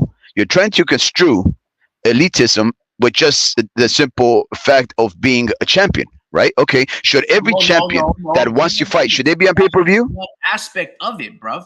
It's one. one. Now there's aspects. Okay, now there's aspects. What other aspect is there? What other aspects? Okay, what other aspect is another trait of elitism? Your resume. Who you? Okay. Defeated. How do you define a resume? Listen, stop being stupid. No. How do you define a resume? How do you define a resume? Because Tank Davis has a whack ass resume. Listen, Ryan Garcia has a pretty good, respectable resume up until right now. For a 24-year-old, it's not bad. Check out the names of these guys. Bro. Get out, bro. I'm gonna tell you this. Teofimo Lopez, Shakur Stevens, okay, Devin Haney. Those are other great fighters as well. Teofimo Lopez. Those are elites. Those are champions. Those are undefeated. They have amazing names under their belts. They're active. You understand what I'm saying? And guess what? They're not selling me pay-per-view fights. Check this Devin Haney's gonna be a pay-per-view fight. But he's a champion fighting another champion, and they're both elites. They're the top of the game. Oh, okay. I see how that works. Oh, okay. I see how that works. No, I don't think you do. So let me go back to what makes a fighter elite. Okay.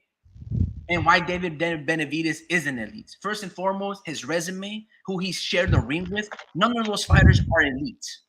Who Demetrius Andre has beaten, there was only at a certain point when he beat him, Willie Nelson and Vanes Martirosyan, that was at 154. Since then, he has not fought one elite fighter at 160 or at 168. Benavides has fought no one credible at 150. Tyrone Davis is like a bona fide 154-pounder. Ronald Ellis is damn near a middleweight. He's known best for being Canelo's sparring partner. Okay? He has fought nobody.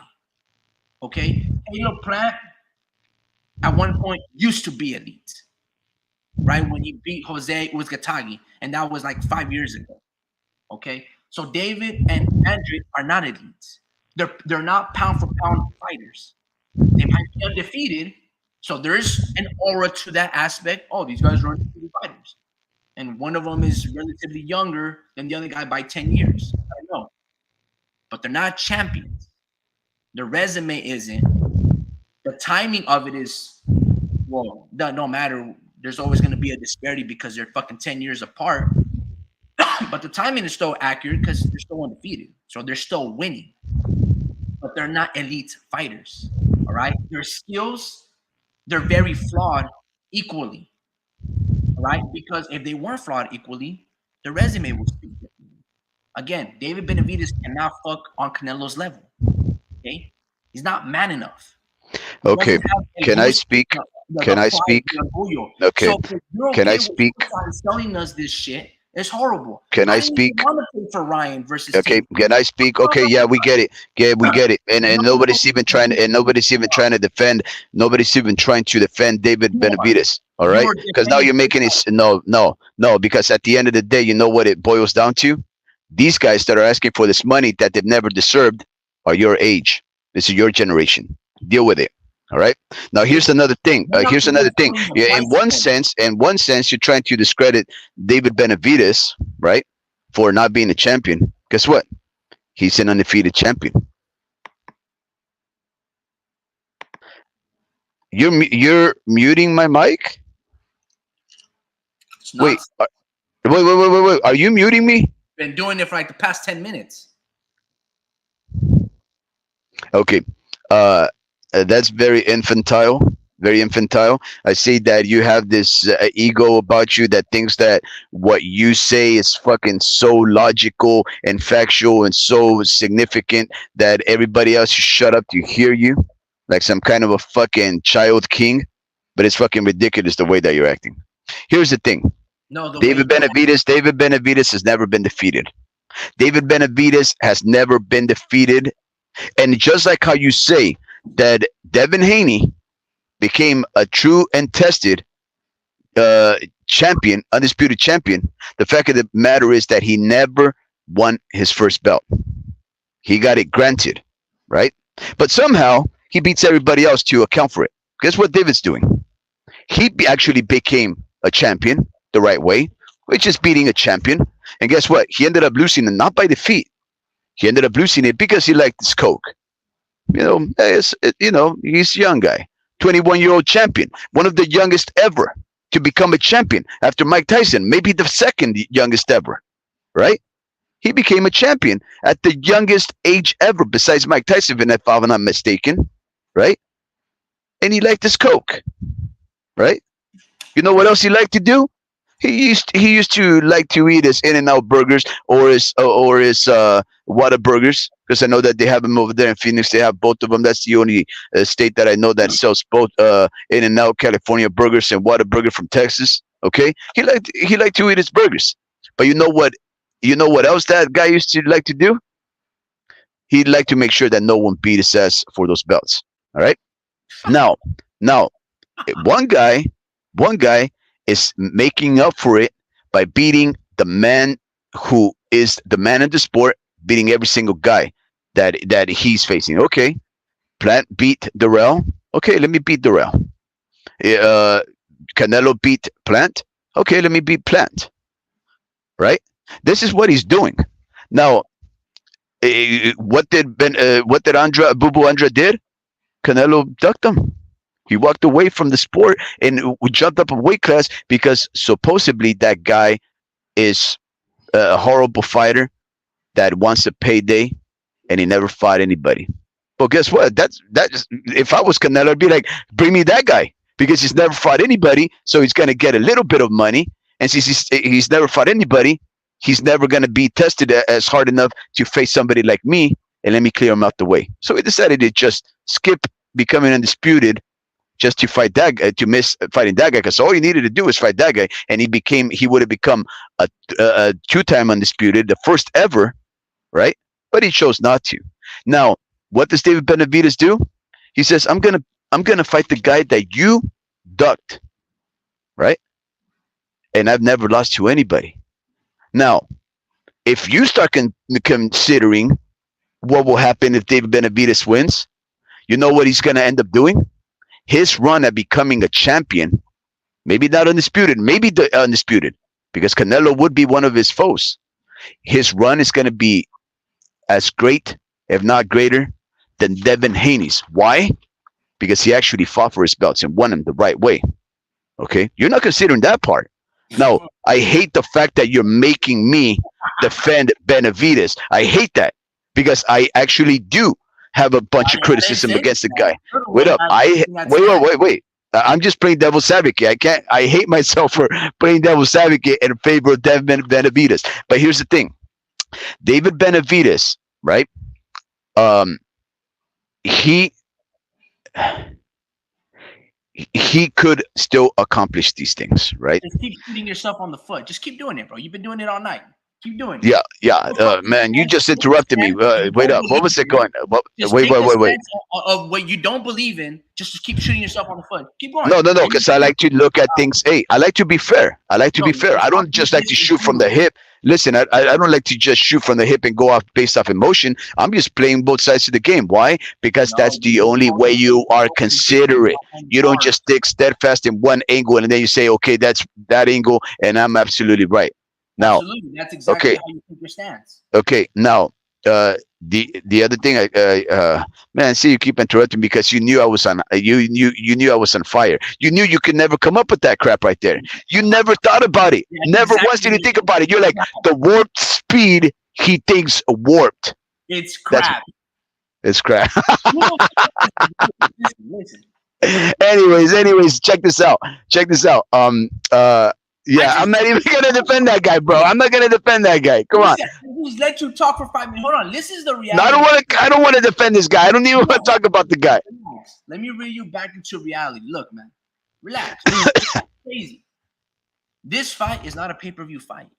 Yeah. This fight is more of a pay-per-view fight than David versus Caleb Plant. See, when you land on pay-per-view, it's because something special is going on. Right? Something special like Devin Haney versus Lomachenko, who you just tried to discredit. As if you fucking forgot who the fuck George Kambosos, what he did. And what he did was he was a 16-1 underdog against Teofimo Lopez, who had been knocking the block off everybody, beating your favorite fucking fighter without dispute. And this dude from Australia, known as a Manny Pacquiao sparring partner, not just beat him, knocked Teofimo down in the first round when he got blitzed. You see, you don't want to discredit Devin Haney. You want to discredit Devin Haney for the 24 amazing rounds of clear domination that he did against George Kambosos in Australia. Forget the Road Warrior thing. What were the odds with those guys? But what I'm trying to tell What were the you, odds between those two fighters? what I'm trying to tell you is this. That's what Devin Haney has done. And you Wait, know what were the odds between those two fighters, though? Listen, hold on. I don't give a fuck about that. Why? Then how come you're bringing up odds? Listen, look what Devin Haney did after beating George Kambosos. He heard the naysayers. He heard the warp speeds of the world. Those belts that belong to Lomachenko. No, those belts belong to quote unquote Teofimo Lopez, right? Because he could have an off night. Because look what he did against Josh Taylor. Still conducted himself and fought Sander Martin like a true fucking G. See? Punk ass David Benavides wouldn't dare do shit like that. So what did Devin Haney do? He heard the bullshit naysayers like you. Oh, he didn't fight nobody. All right, fuck it. Let's fight Lomachenko. Something special happened that night. A kid pulled up his big boy pants and he was like, fuck it. Let me show you guys this. That wasn't enough though. Oh, Lomachenko got robbed. He won that fucking fight. Devin's like, don't worry about it. Let me move up in weight and let me go fight the number 1 or the number 2 best guy at that division, Regis Prograis. Oh, all of a sudden, Regis is not a good enough name. Could look how he look against Soria. You guys are just afraid to give a guy credit. Well, first off, I've never said anything like that. First off, I never said anything like that. I'm a big fan. In fact, Haiti is my new favorite young fighter. So don't try and put words in my mouth. Ridiculous. I didn't say words in your mouth. This is what you said. No, you said no. I told you after the run happens, that's exactly what it'll end up being. That's exactly what it'll end up being. What you just said after his run happens. Okay, this is what David Benavides has to do to have such an amazing run. Okay, what he has to do is beat his fighters his own fucking age. It starts with, eliminating the competition. So it starts off with Demetrius Andrade. It starts off next with whoever is Canelo's mandatory next. It could be Eric Bazinian, who just beat Ronald Ellis. You guys share a common opponent. There's a reference point. He's undefeated Canadian. You can fight him. You can find. Well, wait. David Benavides is also Canelo's mandatory. Listen. He's also Canelo's mandatory. You want him to duck Canelo when he's a mandatory? Voice. I know you like hearing the sound of your voice. I know that you talk for a living, and I don't know how you're not tired of it. Listen, bro. But because that's my job. If he wants to get Canelo, he needs to knock out the competition. He's got the youth and the drive to do so. You start off with Andre. You eliminate the other mandatories. Maybe Eric Bazinian, maybe Mbili, the Frenchman, maybe David Morrell. You beat all those guys. And you're setting up Oh your man. own rivals. You're doing your own career. You're not even Shit. backing off another man's nutsack and another man's This success. fucking Like, guy. oh, you understand what Dude, I'm saying? it's called mandatory. It's called And you know mandatory. what? And, no, hold on. And you know who is doing that? What I just said that is doing that? That's Devin Haney. He's fighting his mandatories. He tried to beat Lomachenko's mandatory, and they hit him with politics. So he's like, no big deal. Guess what, Lomachenko? When I become a champion, I'm gonna do what you didn't do to me and give me a shot. I don't have to give you a shot, Loma, but I'm gonna give you a shot. Yeah. So look, You see we're what I'm going all saying? over the Oh, place. Just oh, because I we're try all to over the tell you, place. look, It's just because I try consistent. to compare one way of obtaining the belt Man, with another, get and I bro. just happen to use Devin Haney. The First of reason I all, use Devin Haney is because I'm a big fan and a defender of Devin Haney. The only reason I said that is because at the end of the day, if David Benavides clears out all of the guys that he needed to clear out, that people were demanding of him to fight, like anybody was demanding Lomachenko to fight Haney and vice versa. David Benavides did it with Caleb Plant. Now he's taking on one of Canelo's duck fighters, Andrade. That's he's cleaning up after Canelo, and now you want him to walk away from Canelo so that he can fight who? Morel or Mbili or some guys that have never done anything when he could fight face the toughest fighter in the world, and he's already number one in line if he beats Andrade. Oh, you're crazy. You're crazy. You want him to take softer touches and taking on the big dog? No. He's been mandatory for fucking a bunch. Sorry. He's been mandatory for years. Now let's talk about something else, right? Um, you mentioned something very, very important, right?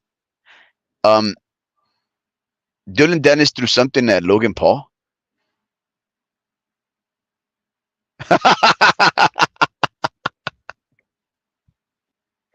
Man, the homie Ricky, look, um, there's more important things than David, David Benavides.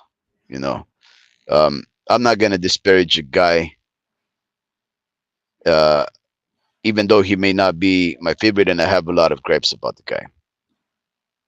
My guy, you're still speaking nonsense. Drew, what is going on with you, brother? How you been? What's happening, Been? people? Who's there? Why you guys? What's the deal, man? What's up? I don't know if Where you've you guys been been? tuning in, but Speed says nothing but nonsense, bro. What do you say? Oh, now his ego is getting stabbed, and he's like, he's Who? grasping. He's grasping like a fish out of Oh water. my, It's ridiculous. How you been, bro? good man. Just you know, just ate, took a shower, got ready. You know, Nice, man. Did what's you up, come man? off the gym or what? Yeah, I just got from the gym. I took an early day from the gym. I just like did like an hour, but I had work to do. That's why. So I went in late. But yeah, man, it's picking up at work. So For yeah, man, I've sure, been man. having You long need an days. adrenaline shot, bro. Your kind of energy levels are a little low, bro. What's going on with you, man? Yeah, man. Tomorrow I'm gonna have a long day too. I'm gonna get home like at 7 or 8 tomorrow. I already know it. I'm gonna be in Berkeley tomorrow, and I'm I'll be done by 5 over there. So I already know it's gonna be like a 3 hour drive from there. But yeah, man. Damn, right on, bro. Let me ask you a question. Are you sad to see Showtime leave the sport of boxing? And Not at all. Not thank at you. all. And what do you feel about David Benavides and Demetrius Andrade being on pay per view? You okay with that? Um, yeah. No, I'm good with that. I guess I don't know the undercard yet, so I'm not completely sold on it. But I mean, that's pay per view worthy right there. I feel like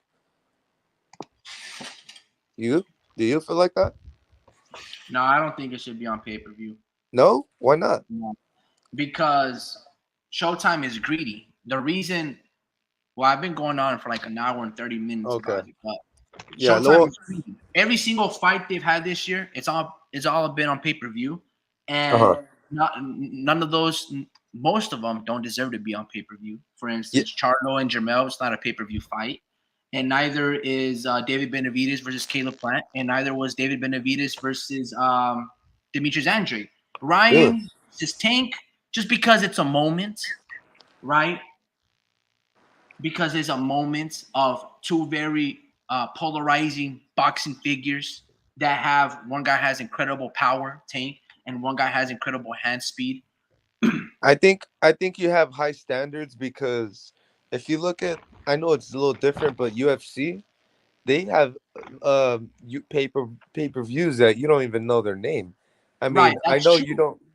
I know, and it's at another level with the UFC. So, I mean, the hardcores, UFC hardcores, look at those pay per views and are like, man, like this is a badass card right here, and it's like, I who are those? agree. But You know, look what you so said right there. This is a great ass card. UFC, if I'm not mistaken, they give you like 3, 4 championship bouts on their pay-per-views, right? There's the free yeah, I televised guess I didn't portion prove that my you see point, on right? Fox Sports. And Yeah, then there's like the 3 championship ones, like the co-main event is usually a championship bout, yeah, the third fight. So it's stacked. It's a yeah. They stacked fucking stack. card. They In always stack boxing, their you don't shit. do that. They only give you True. maybe one championship bout. I guess I only proved your point, So what I'm but trying to say is this. but yeah. Showtime is greedy. These are the fights that Showtime should have had on pay per view. Arrow versus Bud Crawford. That's a pay per view fight because it's elite, it's undefeated, they're champions, and all the belts are on the line. That's a huge moment. Yeah. Everything Lomachenko versus Devin Haney deserves to be a pay per view. Bud versus Crawford. Bud versus Spence should be 85. Devin versus Lomachenko should be 60, $50 because it's not up the value of one that's been building up for years. You understand what I'm saying? Yeah. So this, I don't know, this greed or this fucking reference point of every fight being. It used to be pay-per-views used to be fucking $60, Hmm. 55. All of a sudden now it's $85. Oh, you want HD? It's 95. It's fucking So nonsense. can So I I don't can I? know where the. This is why I don't give a fuck about Showtime leaving. Mhm. I don't like their content. They're not innovative enough. I like Brian Custer in The Last Stand with him, but he can do that on YouTube. Okay. Um, Hey, I'm watching Amazon Prime football, right? And you know how they just bought out, they're in line to buy out Showtime, right? Or like to get the contract or whatever. like the PBC, yeah. Yeah. Um so what they're gonna do, right? This is what they're gonna do. They're gonna do the exact same thing as football. This is what I found out. They're gonna do exact same thing as football. So it was Thursday night football right now. Um my bad, it's because my sister's sleeping right here. Um hold on. Yeah, it's because yeah, they're watching yeah, because right now It's okay, bro. it's We gonna can listen. nah, right, that's because Metro Boomin and Offset are about to perform What after the the fuck game. is Metro booming? Yo, It's what are you talking about? Is this after the football thing? What's going on yeah, here? yeah, yeah. So they have a concert after the football game. Um, Oh, after every Thursday night game. So that's what they're gonna do with boxing. They're gonna have concerts after the fucking events, and they're gonna feature all certain artists and shit like that. So yeah, like last week they had Lil Durk for the Chicago Bears. He performed, and right after the game, and they actually like breaking numbers because of those little concerts right after the game. And it's yeah, I like, know. all right, It's a good so that's strategy, actually. they're actually gonna do that with the pay per view events. They're gonna have like big names actually perform right after the event, and sometimes it'll be at the stadium or like near the stadium, like at a I don't know, like at a landmark of the Yeah. of the city or something. Because Lil Durk was like at Soldier Field performing, but Right. So it's a good way to align the hip hop community yeah, and the boxing or hip yeah. hop and football. It's kind of like having a Super Bowl with Rihanna and she gets Mhm. 55 million people to tune in. You know, most of all of them are gonna have the TV on and watch the remaining third and fourth Yeah, quarter of the Super Bowl. So it's very good that's linking association with that aspect. It's actually a very mhm. correct and smart formula. There's Yeah. something at play there. Hmm. Not necessarily so innovative. It's just more like that's what they need to do to bring up the views. I get it, but let me ask you this: since you brought up Thursday Night Football and on Amazon Prime, do you what you've seen with Amazon Prime versus NFL Network when they had display of Thursday Night Football. Which platform do you find it better, or it's kind of like the same, or what do you like better of them being on? Football as a whole. No, just like in comparison to Thursday Night Football on NFL Network versus Thursday Night Football on Amazon Prime. Oh, okay.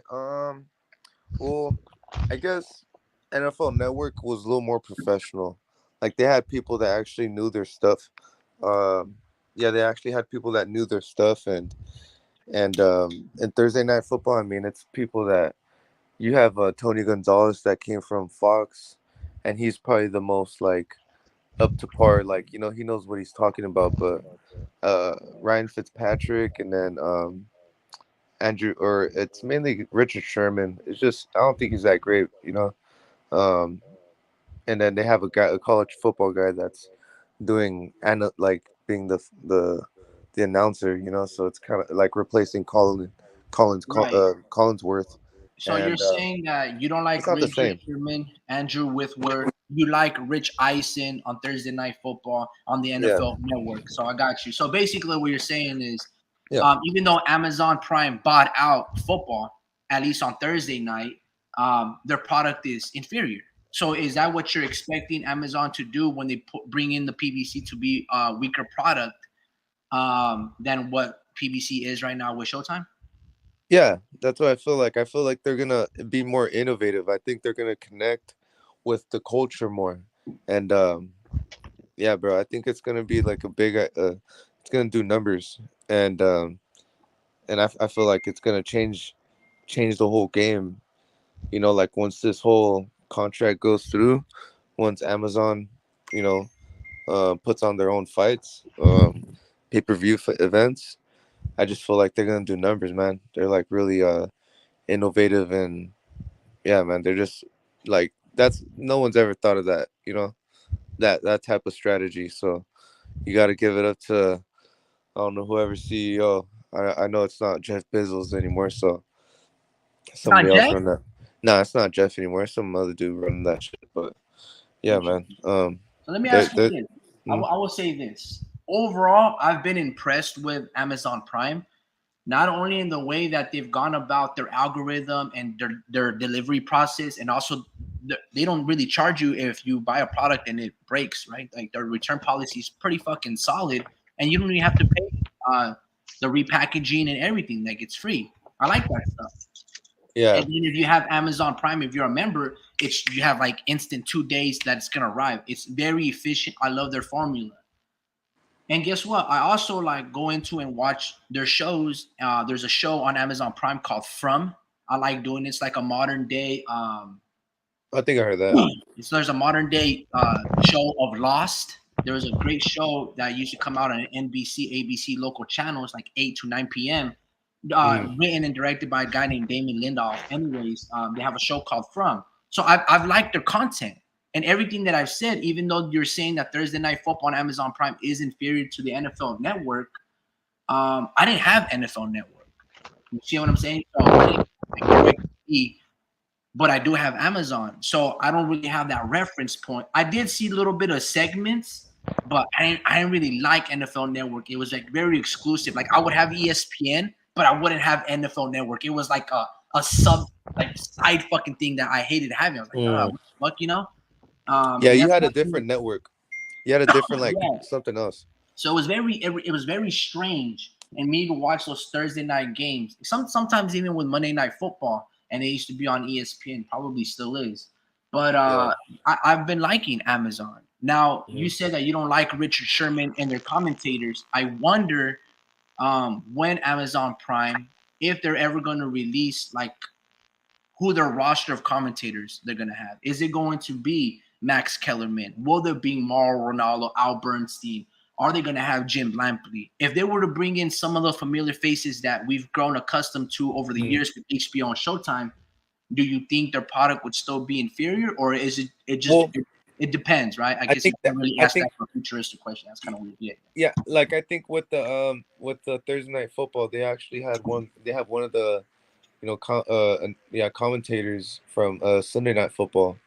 the guy that's actually been doing it longer. So I think they'll end up getting someone that's actually, like an old traditional, commentator like Jim Lampier, or Yeah. something like that. So I think they'll go some like one that route. But then they got some guy, um, I forgot his name, but he's I've grown up to watch people like USC and Reggie Bush, and I always remember his voice. And to me, Yeah.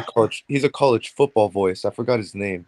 He's a college football voice, and when him Like Tim commentating on, Tebow. I know it's somebody else.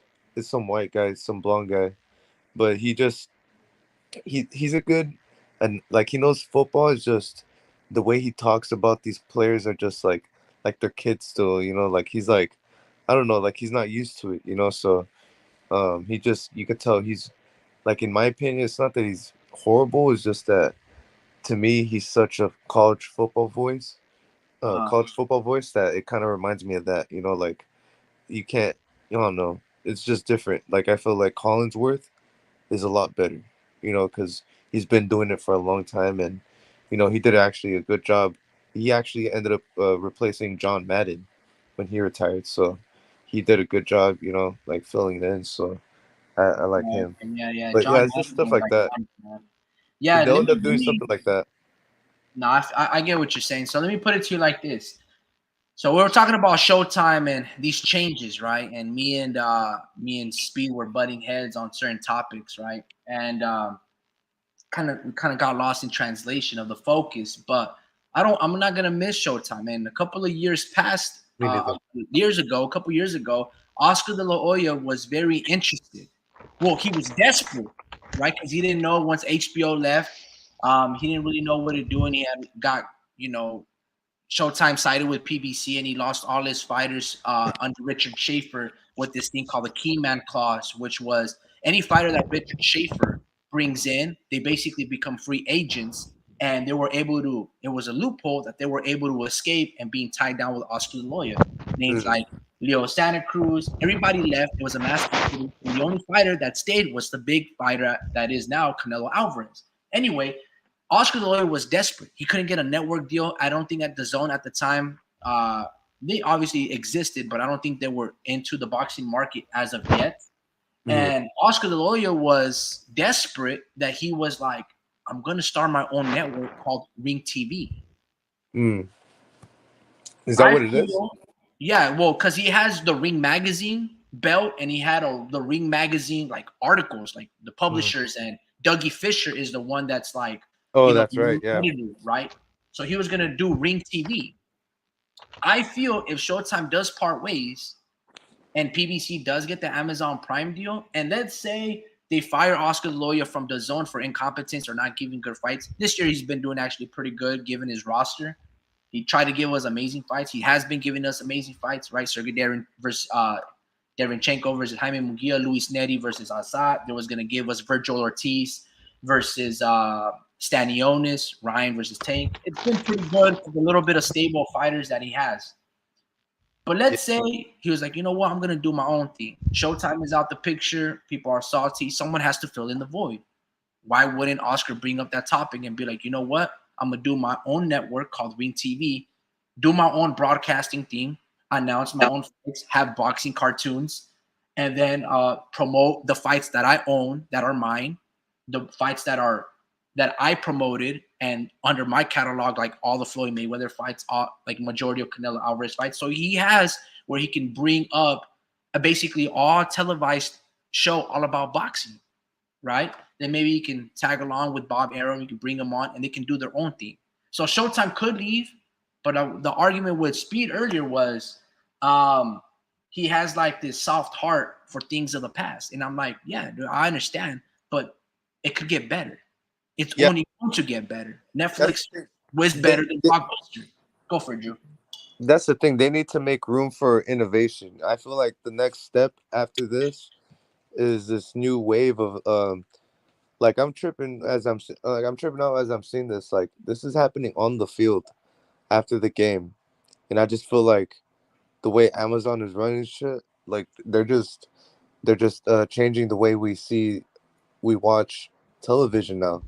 You know, like now I'm enjoying the concert with Offset with the new release song that he came out with. You know, like I'm a little younger, like we're in our 20s still, but so we watch, we listen to music, this type of music, but like I see it, I see the vision, and I'm like, man, they need to stop being greedy or whatever the hell they're doing, not making these big fights. I feel like Amazon is just trying to put these big numbers up, you know, because that's all I hear them do. That like they still have people watching, watching their network after a football game. Yeah, Just absolutely. One yeah, of the arguments that I was saying also is that Showtime only banks all their, fruits of their labor. Like you talked about innovation. Showtime has stopped really being innovative. yeah, Everything about them was off the piggyback off Floyd Mayweather. That was their success, right? And then remember, they tried to give us Tank Davis as a pay-per-view star, but he was not selling. The hmm only reason they put Tank Davis on pay-per-view, if I remember correctly, is the Zone was going to pay Tank Davis, I don't know, 6 to 8 million for fighting Tevin Farmer. yeah. And Showtime, they were like, that's not good money. And then from that Oh point my on, god, we started putting Tank Davis on pay-per-view. Like yeah, 200. I mean, how many pay-per-view buys did he do with Pitbull Cruz? All of these numbers have been lies and fabrications. So they've lacked imagination. They've only yeah, became they're only greedy. You get what yeah. I'm They're saying? just greedy. They never innovated the sport from, like, for instance, Kermel Moulton, Keone. There's great amateurs that are like Ryan Garcia's 17, 15-time national champions, but we only know of a few of them.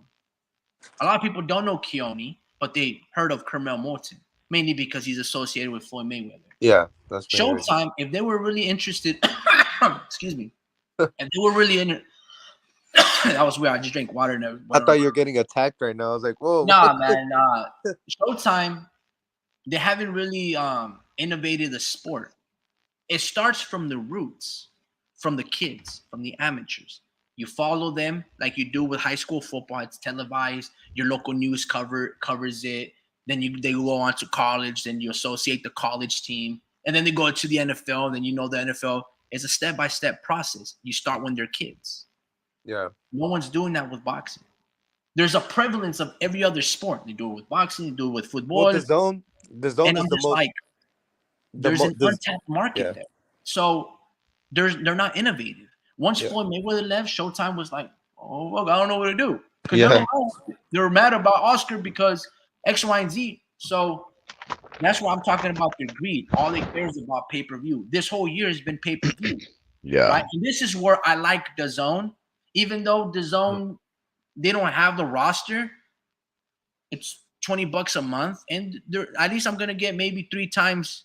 Even though they're not the fighters that I, let's say, follow or necessarily care much about, but it's still content. So that's one and thing I like about the Zone's hustle, and they're not greedy, hmm but they might start getting greedy. yeah. It Well, you starts with still the have pay per to. views. So You, I'm like, you still get I to rewatch it. You still get to That's rewatch it. true. They do Rewind. have the replay value, so they're more consumer friendly. They understand this day and age, which is why I feel like they can fill in that void for Showtime. Showtime, we kind of talked about it in the days past. They're fucking assholes, dude. When I Yeah. buy a pay per view, I want to instantly, after everybody leaves my home, I want to rewatch it by myself just to see if I got it right. And Mhm. I have to wait a whole fucking week the following Saturday and buy a Showtime subscription to watch what I just paid for right now. And Wait, the I don't Zone, even think you can do that, homie Ricky. fucking Um, annoying. It's no, I annoying. really don't think you can watch those fights on replay. Um, No, I know. That's because why I said the following Saturday. no, I don't even think that's even something they've been doing. Because well, then again, I So, guess maybe it's because I know that's how it happens, right? One weekend is pay per view. The next weekend they usually release it for free. But I don't know if that's the case. I really don't know if that's the case because I have been subscribed to those. What is it? Peacock? Is it Peacock or is it Peacock? Huh? Is it Peacock? no? It's not Peacock. It's Paramount. It's Paramount, and And I haven't seen those type of fights where they're like available to view whenever you want. Maybe they could broadcast them as one of their live channels, and you have to catch them only when they do so. But for the most part, the better apps allow you to browse through their catalog and watch those fights. And I've never been one to find fights that I know that have came on there easily, and browse them and find them whenever I feel like it. They may replay them, but not at will. So yeah, I guess I really have to look into that a bit more. Yeah, Yeah, no, no, they. I get Uh, what you're saying. Go for it, Drew. I was gonna say you can most fights, but yeah, I think like pay per view fights, it's a hit or miss. Yeah. Yeah, I've been able to I'm not watch like gonna. the replays.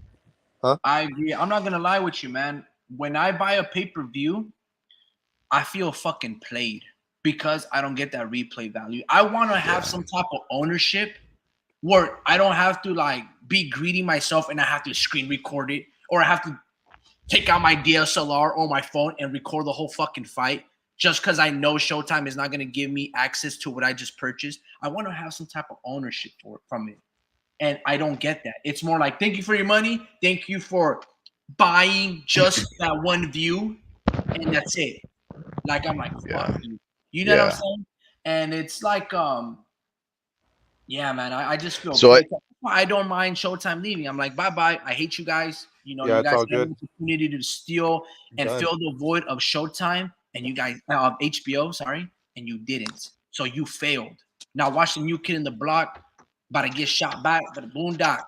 Yeah, I don't know. You know what I mean? That's so one thing just to wrap up that part of the conversation, I just wanted to state, although I was all I said was I will lament the demise, or maybe not the demise, because I believe Showtime will exist, but the funk of boxing on Showtime, uh, because of the history, but not necessarily the way that it ended or in the direction that it went to. That's not saying that I approve of spending $500 to watch 5 nights of boxing on pay per view. Now, speaking of expensive pay-per-view things, I just wanted to pick your brain on a couple of things. Mr. Adam Hurley and I have been exchanging communiques, and he was asking a couple of things. He was asking the homie Ricky if uh, if KSI knocked out Tommy Fury, would you watch a replay of the fight? The homie Ricky said, yeah, maybe the highlights, LOL. Tommy is winning, LOL. Ain't no way KSI is knocking him out. Mr. Adam Hurley responds, LOL. A lot of boxers picking KSI, including Derek Chisora. Now, I find that to be interesting, right? Because um, it's like I've said, right? One of the things that I've said about these celebrity or circus clown fights is that because they have revenue, because they don't like to get punched in the face, some of these guys are going to start taking this side of the sport seriously. And those people that you guys consider clown fights, circus fights, celebrity actors, guess what? They're naturally just going to get better, and one day they may be actual reputable fighters where you start seeing the skill development. And then all of a sudden, the things that you guys said yesterday about how they don't know how to turn their punches, how they slap, how they're not technical, all of a sudden you guys are going to start seeing an angle. They might just win you guys is over. If not win you guys over, at least the respect they have, at least of Derek Chisora. And he goes on and he says that even Anthony Joshua. Now, I do know that Anthony Joshua has been hanging out with it's KSI. just the UK fighters siding with their UK native. That's just what Yeah, that no, is. I And get that. Tommy I Fury is get a that. UK native as I well. I don't understand. I know. understand. But here's the thing: is Derek Chisora gonna cap? I've never known Chisora for capping. Right? The Chisora is the guy who takes on anybody. Win or lose, he takes on anybody. Gets his ass beat, goes does it the next month over. This is Derek Chisora. You think he has any reason to cap for Olatunje? Do you think he really has to do anything to inflate a KSI's ego or try to put his 2 cents in there so that the fight sells? I don't think so. You think Anthony Joshua really has to say anything favorable about KSI being one of the best heavyweights in the world? I mean, he must know that if he says something ludicrous and it's not living up to it, then he's gonna look bad because it's his credibility. One thing that we do know about AJ is that he takes his participation in the sport very seriously. So there's those two guys. I find that to be funny. I like it. But and I do know that Anthony Joshua has been watching KSI develop as a fighter because he's been going to visit him and giving him pointers and stuff like that. Just to go on, let's proceed, right? Mr. Adam Hurley does have a question for you too, because I already answered it. He says, "Who do you guys think wins the Benavides Andrade fight?" And he says, I got David Benavides, but I'm taking a stoppage in the late rounds because I say that I think David will eventually catch up to him, but I don't think he'll stop Andrade because the fight to me will end up looking very similar to Plant, where he'll have a hard time getting that guy out of there because Andrade is much more elusive and trickier than Plant. That's my anticipated conclusion of that fight, that he will win, but it won't be as dominant as we think it will be. But the thing about Demetrius Andrade is that he, I read this somewhere. He's never actually fought a champion, and he's like 36 years of age, and he just jumped up into 168. So it's like you're facing a natural 168 pounder. You've never fought any champions really, and you're older. I still think he's going to be tricky. I still think he's going to be walking on the ropes and moving left and right and making David miss. But I think just the fact that he's always going to be on the back foot, although it's going to spare him from a big knockout, I think it's also going to be one of those things that makes it look like David Benavides has the ring generalship, is controlling the pace and just landing more punches, although they might not be necessarily the greatest. But Mr. Adam Hurley would like to ask, what do you think happens in that fight? Um. Okay. So for me, I was gonna speak on in terms of like in general for like what happens after the fight. I think if Boo Boo wins, this is his ticket, man. This is his ticket to Canelo or bigger fights if it's not him. But I think he has a chance to beat Benavides, man. I'm looking at him, bro. I'm like, man, this guy has a chance, and it's mostly Mm, because of his experience. But I don't know. I'm just like as a betting man, I'm tired of losing money. I think I would have to go with.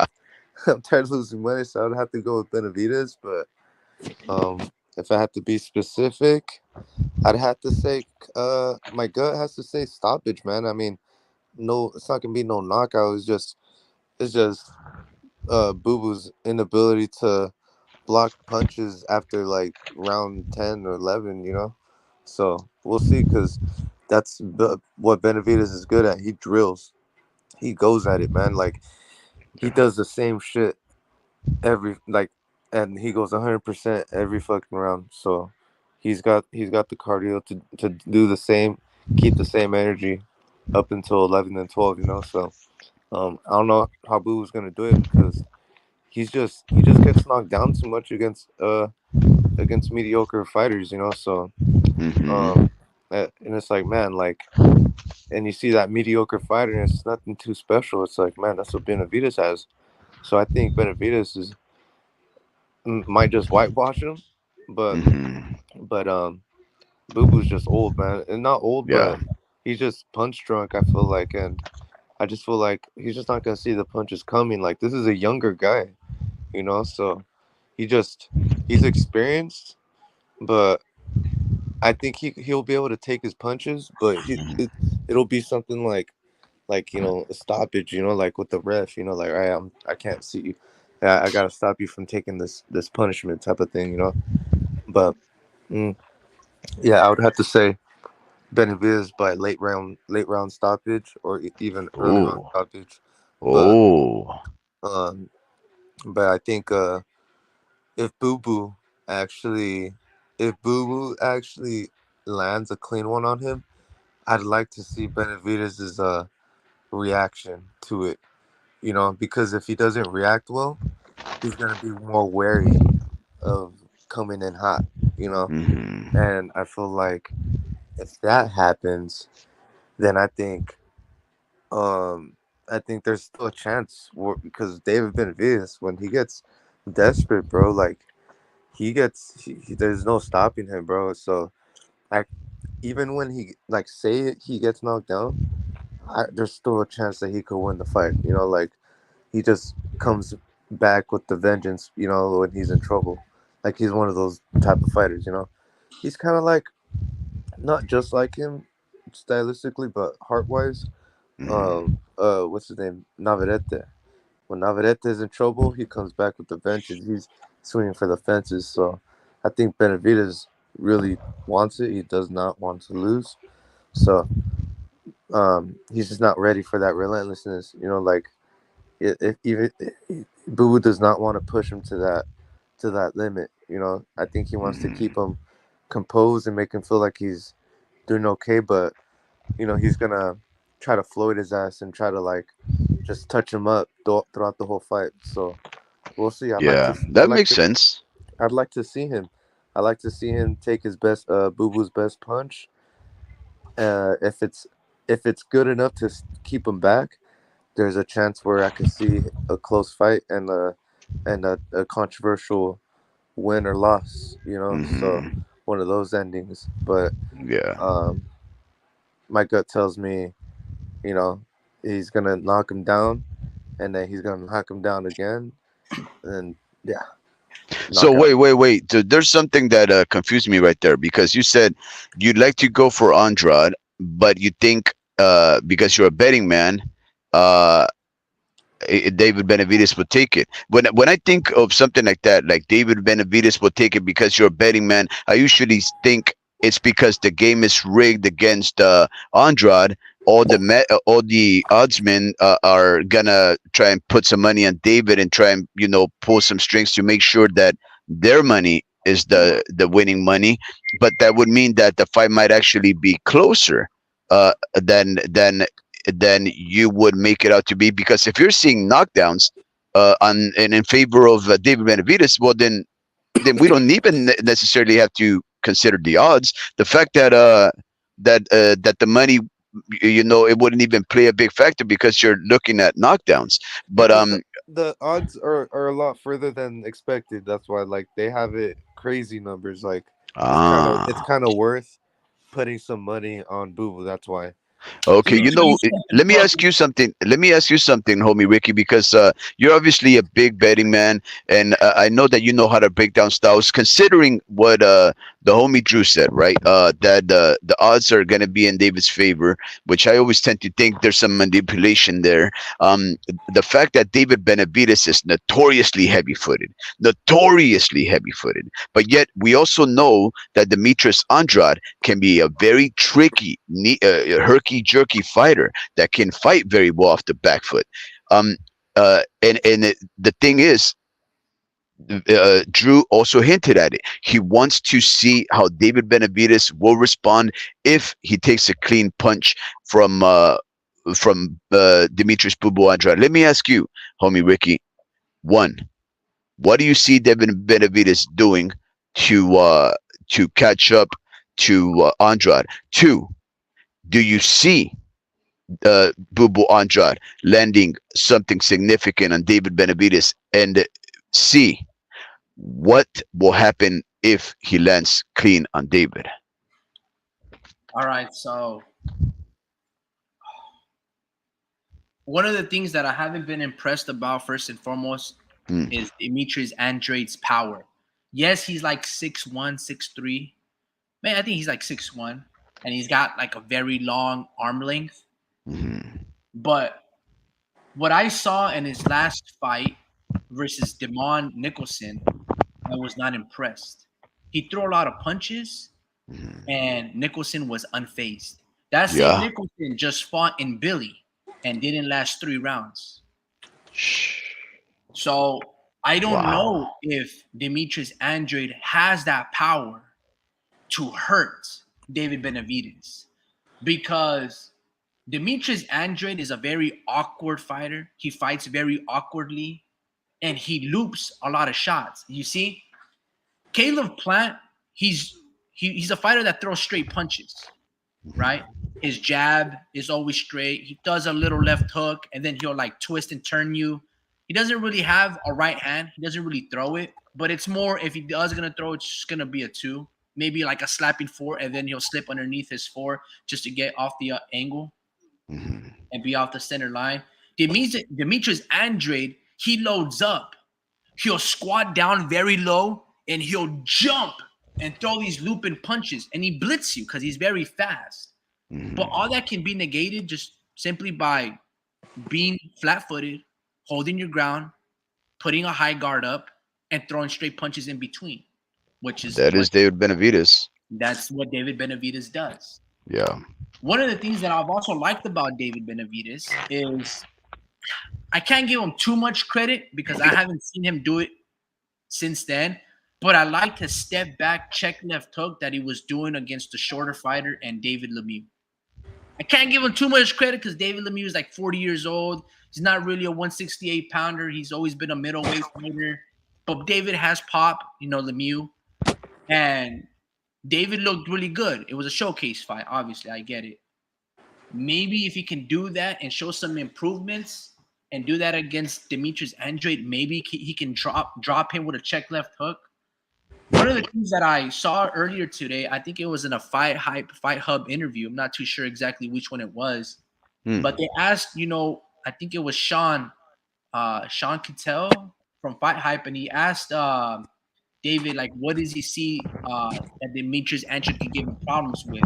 And David, he didn't really want to say, but he kind of said a little bit, and he broke down what Demetrius Andrade's best at. He goes, yeah, he throws these little uppercuts, a lot of uppercuts from a very low angle, and he likes to throw hooks. So he's been studying Demetrius Andrade significantly. And one thing that I like about David is he is accessible if you ask him the right questions, and he is eloquent enough to be able to express his opinion in English or whatever it is that he's going through.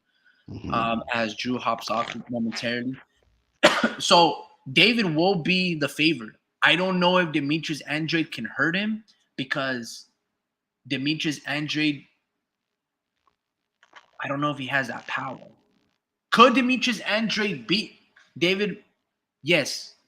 And the manner in which he beat Willie Nelson back at 154, Willie Nelson being this guy who was like 6'4", very big for that weight class. And the way Demetrius Andrade beat Willie Nelson is Willie Nelson, like David, uses a high guard, right? What he did was backed up Willie Nelson, put him up against the ropes, and just threw combinations to the body, the head, mostly off hooks, and started popping uppercuts in between, which he can do and which David is susceptible to doing. Even though Demetrius Andrade is like 6'1", and he's lengthy, he does have an inside game. Maybe a better inside game than David Benavides, because I didn't like how the way David fought or couldn't fight off the clinch of a Caleb Plant. So it's going to be very interesting stylistic wise. And I know you said something, so I don't know. I would have to see more of Demetrius Andrade. I don't like the fact that he's 35, 36 years old and he's fought 4 times in 3 years. So I don't really like that. Whereas David, even though I don't really like his resume and beating Ronald Ellis and Kyron Davises of the world is not really appealing, I'm gonna take his youth over Andrade, But yeah, I don't know if he has that power to hurt David. Homie Ricky, and I'll ask this to you too, Drew. Man, first off, I gotta say the following, right? If there is any of our, I have to say the following statement. If anybody out there is considering doing drugs, or knows somebody that's doing drugs, try to change that. Don't involve yourself in drugs. Try to help people out in drugs. Why? Why do you say this? Why do you say this following? What is this? Because Mr. Adam Hurley is saying, he says, no, I'm not insinuating that Mr. Adam Hurley is in drugs. I'm insinuating that I've done too many drugs. But he says, if you watch the David Benavides fight just before the Plant, if you watch David Benavides fight just before Plant fight, it turned into a brawl. It was proof to me that Benavides can take heavy punches. So I believe he maybe referenced the fight before Plant, which, if I'm not mistaken, was David Lemieux, right? No, it was a Caleb Plant fight. Caleb Plant landed some good left hooks, which is his signature knockout punch. If he has a knockout punch, would be his left hook. He hit David and caught David well with some left hooks. So yeah, he could take heavy punches, but Mm-hmm. I wouldn't necessarily call Caleb Plant a heavy puncher. Mm-hmm. I know he knocked out Andre or Anthony Durrell, but it was just a great place of a left hook, great timing. He went left hook to the body, you know, left hook upstairs, and then Durrell just never saw that punch. Now that same Okay. left hook, he dropped Jose Uzgatagi, but I wouldn't necessarily say that he has a heavy punch because he would have much more knockouts, you know. Yeah. So But it's let me just read this second thing. This is the part that confused me. He goes on and says, if you watch the Benavides fight just before the Plant fight, it turned into a brawl. That's what I'm thinking. He may be talking about another fight because he says the David Benavides fight just before the Plant fight, right? Because then he could have said David Benavides in the first round or something like that. It turned into a brawl. I think he may be talking about David Lemieux. It was proof to me that Benavides can take heavy punches. Now, it has to. 2 rounds. I don't Yeah, know. but it was a brawl though. I think it went 3, but it was a brawl. And David Lemieux, you understand, David Lemieux. If you aren't up to that B level, C level status of a fighter, because he's B minus, um, he will no, he's probably C plus. He will knock you out. I remember when David Lemieux, before he faced Triple G, I was so excited about that fight because David Lemieux was knocking everybody out.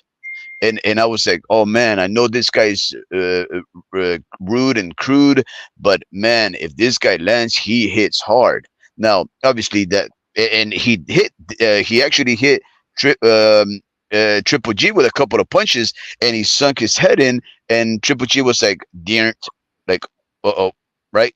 But Triple G is just a legend. He's obviously a very fortified individual, and then he went over there and took out Lemieux, if I'm not mistaken, like in 6, 7 rounds. Nonetheless, it had to have been the David Lemieux fight that he's referencing because David Lemieux was throwing haymakers, and so was David Benavides, and that was a hellacious fight for as short-lived as it was. So I would say, I would wager that David Lemieux hits harder than Demetrius Andrade. And although the fight did not last that long, I believe that David took so many clean punches because they actually just started brawling. They weren't boxing. They just went toe to toe to see who landed first. And that's when I don't remember it like that. Maybe I'm wrong, but I thought because here's the thing. This is why I'm saying that I've been doing drugs too. Well, I've done drugs, guys, not anymore. But if he's talking about Plant, wait up. If he's talking about Plant, well, just he ask says, him, hey Adam, I think Adam's talking about the Lemieux fight. oh, okay, yeah. Because Lemieux up again. oh, okay, yeah, because he says that fight, by the way, should have been stopped in the first round. That could not have been the Caleb Plant fight because Caleb Plant, if I'm not mistaken, won the first 6 rounds or so, 5 or so rounds. And then he goes on and says, Benavides said, "Oh, Mr. Vince, look at that! But a good even fall to you, Mr. Vince. Always a pleasure. Glad that you hopped on. And yes, Cowabunga." Benavides had Lemieux up against the ropes and was wailing on him. The ref should have stopped it.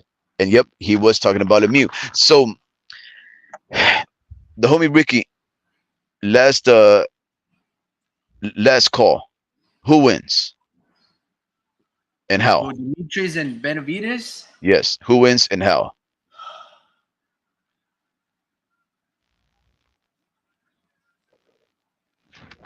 Man, so there's only 2 ways. There's only 2 ways, right? Well, it goes like this. This is at least what I want to see. I want to see a knockout. So I'm gonna say either Demetrius Andrade by knockout or David Benavides by knockout. More realistically, I think it's gonna go decision. but I would like for David to make a statement and knock out the horrible fighter. You're a horrible fighter. I want to see David Benavides knock out Demetrius Andrade, Uh, or, or I want to see Demetrius Andrade knock the hype job of David. Look, man, I like David, okay, but I don't like him enough. Like, let me put it to you like this. Had David fought, let's say he was like, man, I can't get the Canelo fight. Let's say he moved up and fought Dimitri Bivol, or if he fought Arturo Beterbiev. Had he gone fight one of those two guys, I would have been like, I will always support this dude for the rest of his life. That takes some balls. Yeah. The juice is worth the risk. That's a diehard fan fight. And I'm like, damn, that's good shit. I didn't think you had it in you, David, to go fight those two guys. Because you're a big ass dude. I mean, hell, you're willing to fight the Kyron Davises of the world, the Ronald Ellises of the world, small fighters, make them move up in weight. You're a bully. I like that. No, I don't care. You can be a bully. It's what you want. Yeah. But you're not willing to, quote unquote, be the smaller man and fight bigger men than you. So it shows me that you're scared, that you have fear. You're willing to have every single advantage to you in order for you to win. So he's not really carrying himself like that El Guerrero. You know what I mean? Yeah. So I'm like, had he done that, I would be like, wow, I'm a big fan of David Benavides. Had he slept Caleb Plant, because Caleb Plant, like, he's been talking a lot of shit. They've been talking a lot of shit back and forth. His father with Caleb, Jose Benavides, and Caleb got into a rumble like 5 years ago on Fight Hype. And then you let this guy whose face is battered, you're not dirty with him. You let him hug you and clinch you and allow to reset. Kenny Bayless never takes away a point. You don't reinforce to Kenny, bro, I'm about to fuck him up. Why you not fucking separating this fight? And why you always calling break? I didn't see that animosity that I kind of saw. Hey, give me who wins and how. Quick.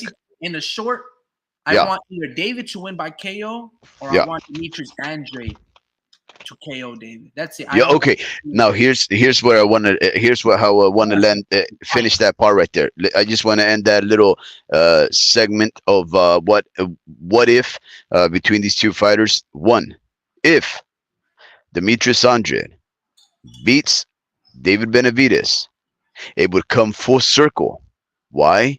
Because Demetrius Andrade would once again become the mandatory for Canelo Alvarez. And Canelo Alvarez would have to give payday. You want payday, you horrible fighter, to that guy. That would be poetic justice. I love Saul Santos Alvarez Berrigan, a.k.a. Canelo. But bro, Canelo, if you ever resurrect and you have another chance, beat that guy when you have a chance to become a two-time undisputed, and don't let somebody talk and call you out like that for years, man. And if you do, man, don't call him names. Just shut him up by punching him in the mouth. Don't call him a horrible fighter. Don't say bad things about that man in front of his father. Come on, just be quiet. Hold your head high. You were talking about drugs. I thought you were gonna allude to like Memo Heredia being with Benavides. I thought that's where the angle that you were going with. I didn't know that you were just gonna be like, oh, I did PCP back in my Chasing the Dragon days, and I never chased no dragon. What are you talking about? Chasing a dragon? Come on, man. I got my teeth. But I got teeth, buddy. A drug issue. I thought it was going to. No. No, we're not gonna make light of anybody that does anything. No. But that is another very interesting angle. Now that you mentioned that he's got Heredia on his side, now we definitely know that David Benavides has some advantages. The homie Ricky, there's some very interesting news. You obviously addressed one of them, which is Dana White taking on all of boxing and making fun of it, saying that Mr. Bob Arum, Oscar De La Hoya, all of those are bums. that he's going to make this incredible fight on the Mexican holidays, and he's going to do it at that one new globe thing that has a smiley face and everything in Las Vegas. Like, if that's a big deal, like he wants to be the guy to break ground. Okay, whatever. I do believe that boxing is a niche sport. I do believe that MMA is taking a lot of the fan base over there. I do believe that bare knuckle boxing is going to be the next evolution of boxing, but it's never going to lead to any kind of legends, because if you've ever seen any bare knuckle boxing championship fights, they, their careers are short lived. Maybe 10 fights at most, because one fight could destroy your face, and then it's going to develop that secretics skinned about it, where everything that lands it's always going to open it up. It's definitely the most exciting form of boxing, but you cannot have a career at bare knuckle boxing. But I wanted to bring up a couple of things there. You already mentioned that one. This one is very interesting. I just wanted to see what you think about this. The WBA upholds Usyk Dubois decision.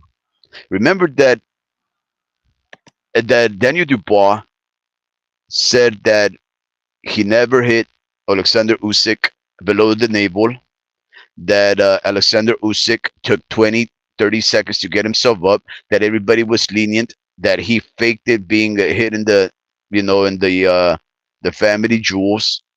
And Daniel Dubois took it to the organizations, the WBA, to contest that decision, and he basically wanted it to be a no contest under the superposition that he never hit Usyk and the baby makers, and that therefore he should have never had taken that win. That would allow for those two fighters to have a rematch, so that Daniel Dubois, Triple D, would have another shot at that title. Now, your opinion about the following: did Daniel Dubois hit him in the nutsack, or was it just a little below? It was otherwise a fair punch, but Alexander Usyk just milked it because he was in Poland, which is the neighbor of Ukraine, and he couldn't fight in Ukraine because they were at war. What do you think? Wait, but before I answer this, why do you want to talk about this? Because I'm just trying to bring back, just close a couple of storylines. That was a big deal a couple of months ago, like about a month ago when that happened. Now the WBA upheld its decision to consider Usyk the winner, and that it will not go on an NC record for both of them, and there will not be a rematch. Just wanted to get your opinion. Was it low blow or Good. not? I don't want to see a rematch. I never thought Daniel Dubois deserved to be at that level. I don't know who he But did he beat. win that fight or no? No, he did not. That was a low blow. Okay, Come on. good, Because good. put it like this: if it wasn't a low blow, why didn't you Mhm. throw that same punch over again? Why did you Yeah, stop going to the body all over again? yeah, got it. Now let's jump on to the next one. On Boxing News, October 11, 2023, Boxing News reports Beauty Joe Saunders, once quote unquote young and dumb, claims to now have grown up. All right. So I just wanted to bring this up because I know the kind of shenanigans that Billy Joe Saunders is known for doing. And he's trying to say that he's matured ever since, right? Um, and he Yeah, says, right. and he says they ask him about his shenanigans, and he says, "You see people that go away to the army and come back, and they're not the same person. With boxing, sometimes you don't see the sides of danger for yourself.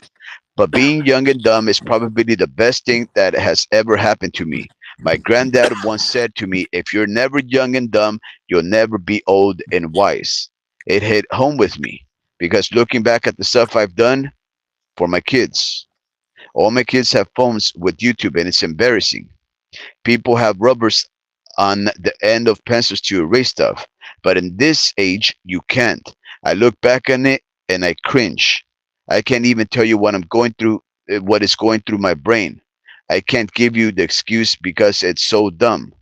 And he ends by saying, "People probably know me more for doing stupid things like that than some of my other achievements." Now, just for the sake of hilarity, I just want you to see if maybe you can entertain our listeners, Mr. Vince Vargas, Mr. Adam Hurley, and any other one of our listeners that listen in but they never message us. Can you remind us some of the funny, shenanigan, young, and dumb things that Billy Joe Sanders has done?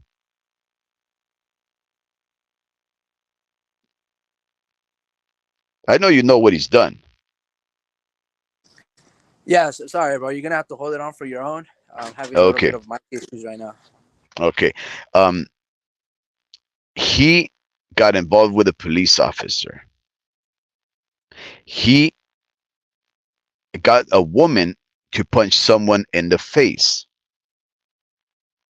He proposed somebody to do a sex act on camera or punch someone in the face. He made a video. He actually made a video on how to punch a woman in the face. This is Mr. Billy Joe Saunders. Billy Joe Saunders got his face, his eye socket, broken by Saul Santos Alvarez Barragan. What Mr. Billy Joe Saunders would do is he would offer drugs to prostitutes or homeless or offer him a few bucks or a beverage, and he would film all of these things. And he would say, if you do this, I'll give you these $20 or whatever they use over there in Britain or whatever. Uh, and then he would film them. He made a video of how to punch a woman in the face, basically promoting domestic violence or a physical abuse towards one's love mate. Um, he was a very despicable individual, and now he is saying that he's changed his ways because he's forever recorded in the YouTube streets and all of these other venues where now his kids are watching him be this fool. I'm not too sure if he was on drugs, but again, I say, if you're thinking about doing drugs out there, please don't do it. Treat people with dignity, treat yourself with respect, keep your wits and brains about you because you will regret it. Just like Billy Joe Saunders. Just wanted to throw that out there. Billy Joe Saunders, I hope that is true. He wants to make a comeback. I believe he's saying these things because Mr. Eddie Hearn is promising to bring him back around December for a fight with an undisclosed fighter. I think he wants to ingratiate himself, get in the good graces of the boxing fan base because a lot of people do remember that he got his just desserts for all the bad things that he was doing and saying when Canelo Alvarez broke his face. So hopefully, Mr. Billy Joe Saunders has matured and that his words are honest.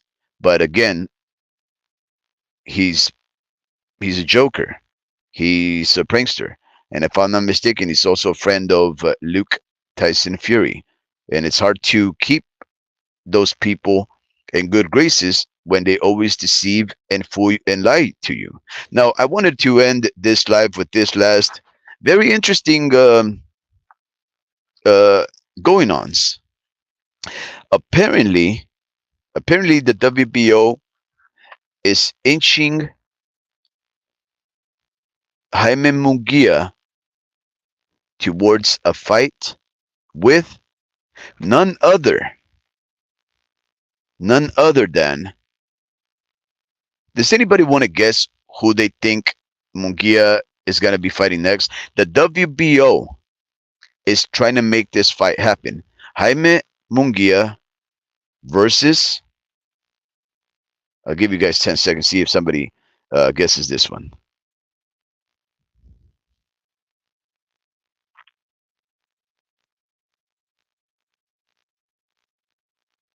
Okay, I'll just go on and say it. The WBO is reported to inch Jaime Munguia in the direction of a Canelo Alvarez fight. According to David Finger, written on today's report, October the 12th, 2023. The title, The Canelo versus Munguia Inches Closer to Reality. It states that they've asked the WBO who is next with regards to Saul Santos Alvarez Barragan, because he holds one of the belts, which is the WBO.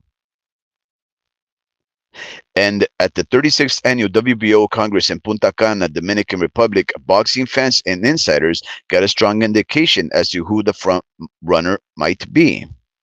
Former WBA junior middleweight champion Jaime Munguia, 42-0, 33 KOs, who has not fought for a world title since vacating his 154-pound title in 2019, but who has nonetheless remained a viable contender both the middleweight and later the super middleweight division over the last 4 years, appears to have emerged as the betting favorite to win out the upcoming Canelo sweepstakes.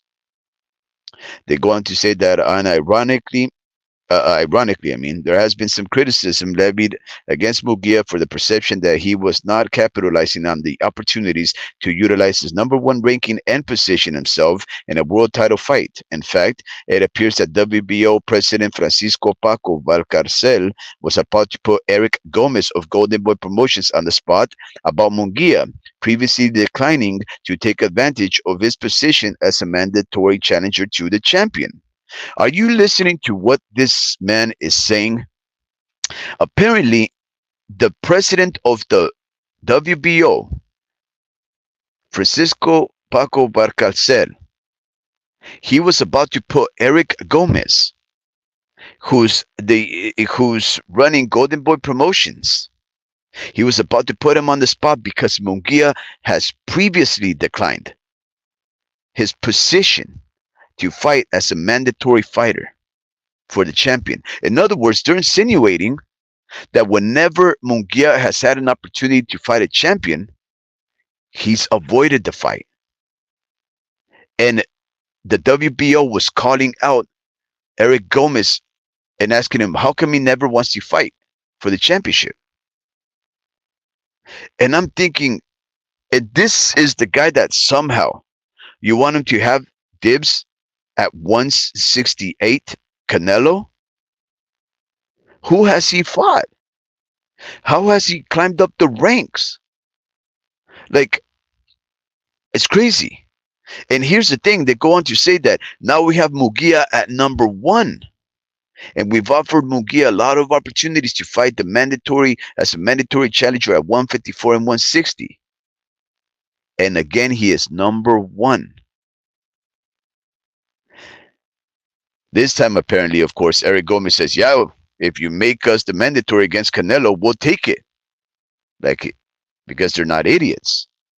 But when it meant for Munguia to put in the work to fight for mandatory and to fight the champions, he missed out on 154 and 160. He could have been a champion in two weight classes, get another belt at 154 and then 160. He decided not to take those fights. But now that somebody's talking about moving him up and giving him a shot at Canelo, he takes it. Man.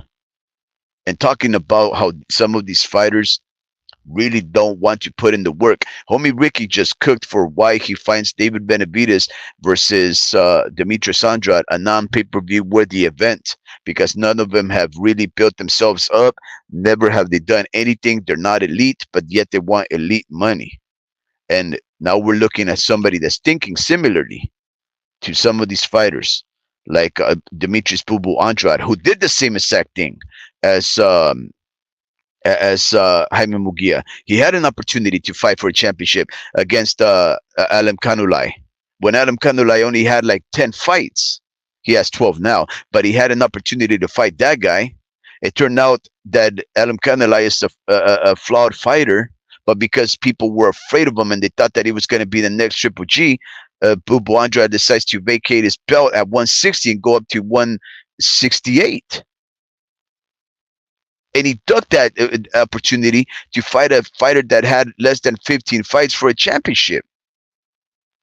And he goes up to 168 and he has an opportunity to fight for the mandatory position, which means that if he wins, he gets a fight against Canelo. He had an opportunity to fight Zach Parker, another unheralded fighter who's never done anything in the sport, and he misses that opportunity. He says he's injured or otherwise. He takes a whole long layoff. He never responds to the sanctioning bodies and asking him when he's going to come back. So they give the opportunity to John Ryder. John Ryder, who just most recently fought Canelo. And what happens? In 4 rounds, John Ryder dogs out Zach Parker, and Zach Parker takes a punch, and I think both their fists contact each other. John Ryder's fist hit Zach Parker's fist, and then Zach Parker's hand got hurt, and then he couldn't endure the pain. And after 4 rounds, it's over. And guess what happened? John Ryder goes to Mexico City, Guadalajara, if I'm not mistaken. No, well, Guadalajara, not Mexico City. Guadalajara, Mexico, and fights for big boy money against Saul Santos Alvarez Barragan. This is Demetrius Andrade ducking an opportunity to be a champ at 160 for a unified, 168 for a shot against Canelo, the guy who he accused of ducking him. He could have gotten that guy, and he chose to not do that. Now, I believe he's going to pay for it when he faces David Benavides, because he's never wanted to test himself against true and tried champions. And that lack of high stakes chances is going to work against him. Because one thing we do know, whether David Benavides has lost his weight at the belt or because of drugs, whatever, one thing we do know is that nobody has beaten him. And he's fought in former champions. And Demetrius Andrade hasn't, and he's now older, and he's coming against a guy that just mollywopped Plant for about 6-7 rounds. I don't know, guys. There's a lot of crazy things going on. Now we can add Munguia to the list of fighters that wants a Canelo payday. Jaime Munguia, Zurdo, Gilberto Zurdo Ramirez.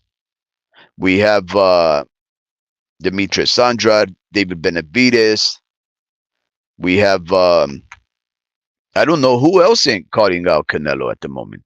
I'm calling out Canelo at the moment. I want that smoke. I want that free money. I want to cut the line. But anyways, I don't know. There's something crazy going on. Let's read a couple of these last messages here by our beloved listeners. Mr. Vince Vargas says, yeah, I agree, Mr. Hurley. I agree. Adam Hurley states, "Oh, I love our listeners. Tyson Fury would punch the baby makers off of Usyk. Yeah, he'd do that. and I'm glad he's changed his ways. That's crazy. Yeah, if it's honest, Mr. Hurley, yes, I agree. And he's not a spring chicken. He's already in his 30s. He's like 34. So, but I do hope that Billy Joe Saunders has changed his ways. Yeah, it was crazy the way that he was acting, but I am a forgiving person. If he can forgive himself and truly, honestly try to change his life for the better, I'm all for it. Mr. Vince Vargas states Tyson Fury versus with the Mexican trunks was awesome. LOL. Yeah.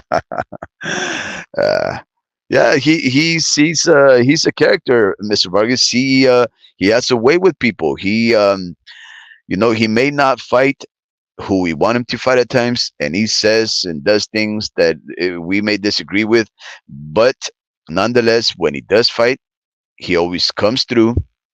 He puts up a dominant display or a very exciting fight. At least he's been doing that for the past few years now. And that's all that we want. Just whatever. If you're not going to fight anybody, okay, that's fine. You're never going to provide, but what you do, I will, make it fun. Here's one thing, though. This pay-per-view that he's having this weekend is $80. It's $80. We are Americans, and they are proposing that we in America pay $80 for Tyson Fury, who's a British gypsy, versus Francis Ngannou, who's an African MMA fighter. Like, listen, you can pay $80 if you're in the UK, if you're in Africa. Why? Because these guys are over there. But Man, check bro, you this gotta out. let people go to sleep, man.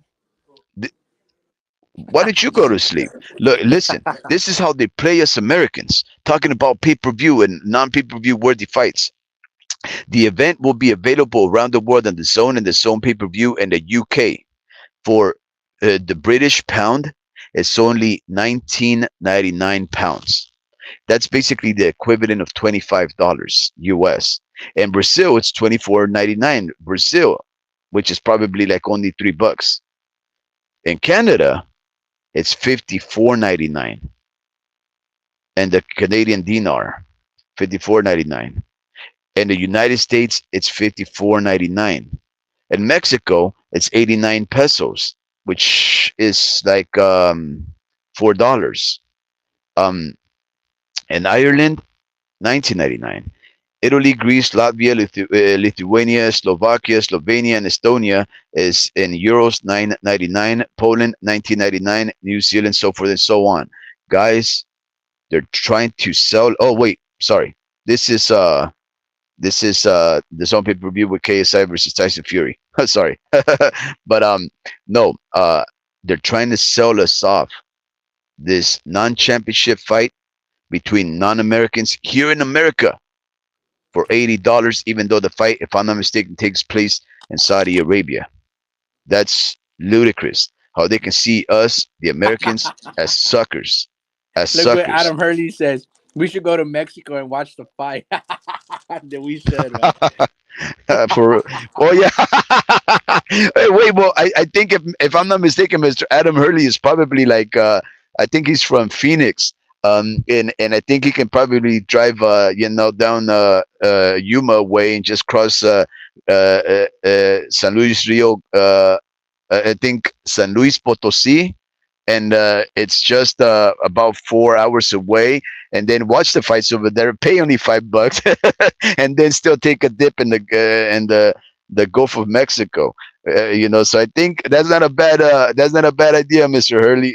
That's hilarious, man.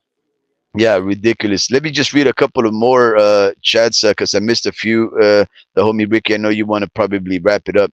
Um, didn't Saunders stop fighting after the Canelo fight? Yes, his eye socket got broken. It probably needed a lot of recovery. He probably also made a hefty sum. He decided he didn't really want to fight because, again, he also had a lot of issues while he was a professional boxer. He had issues with blowing up in weight. He was undedicated. He was always doing like crazy stuff. And he would blow up and wait and then come back down. He was always very capable, but still, like, he really wasn't living the fighter's lifestyle. Mr. Vince Vargas says no clue, but is this because Canelo doesn't want to fight Benavides? Uh no, it's just I think it has to do more with the lineup of the belts, right? I think it goes by the age. So the WBA is the oldest organization in boxing, and then I believe it's a WB it's the WBO, and then the WBC, and then it's the IBF.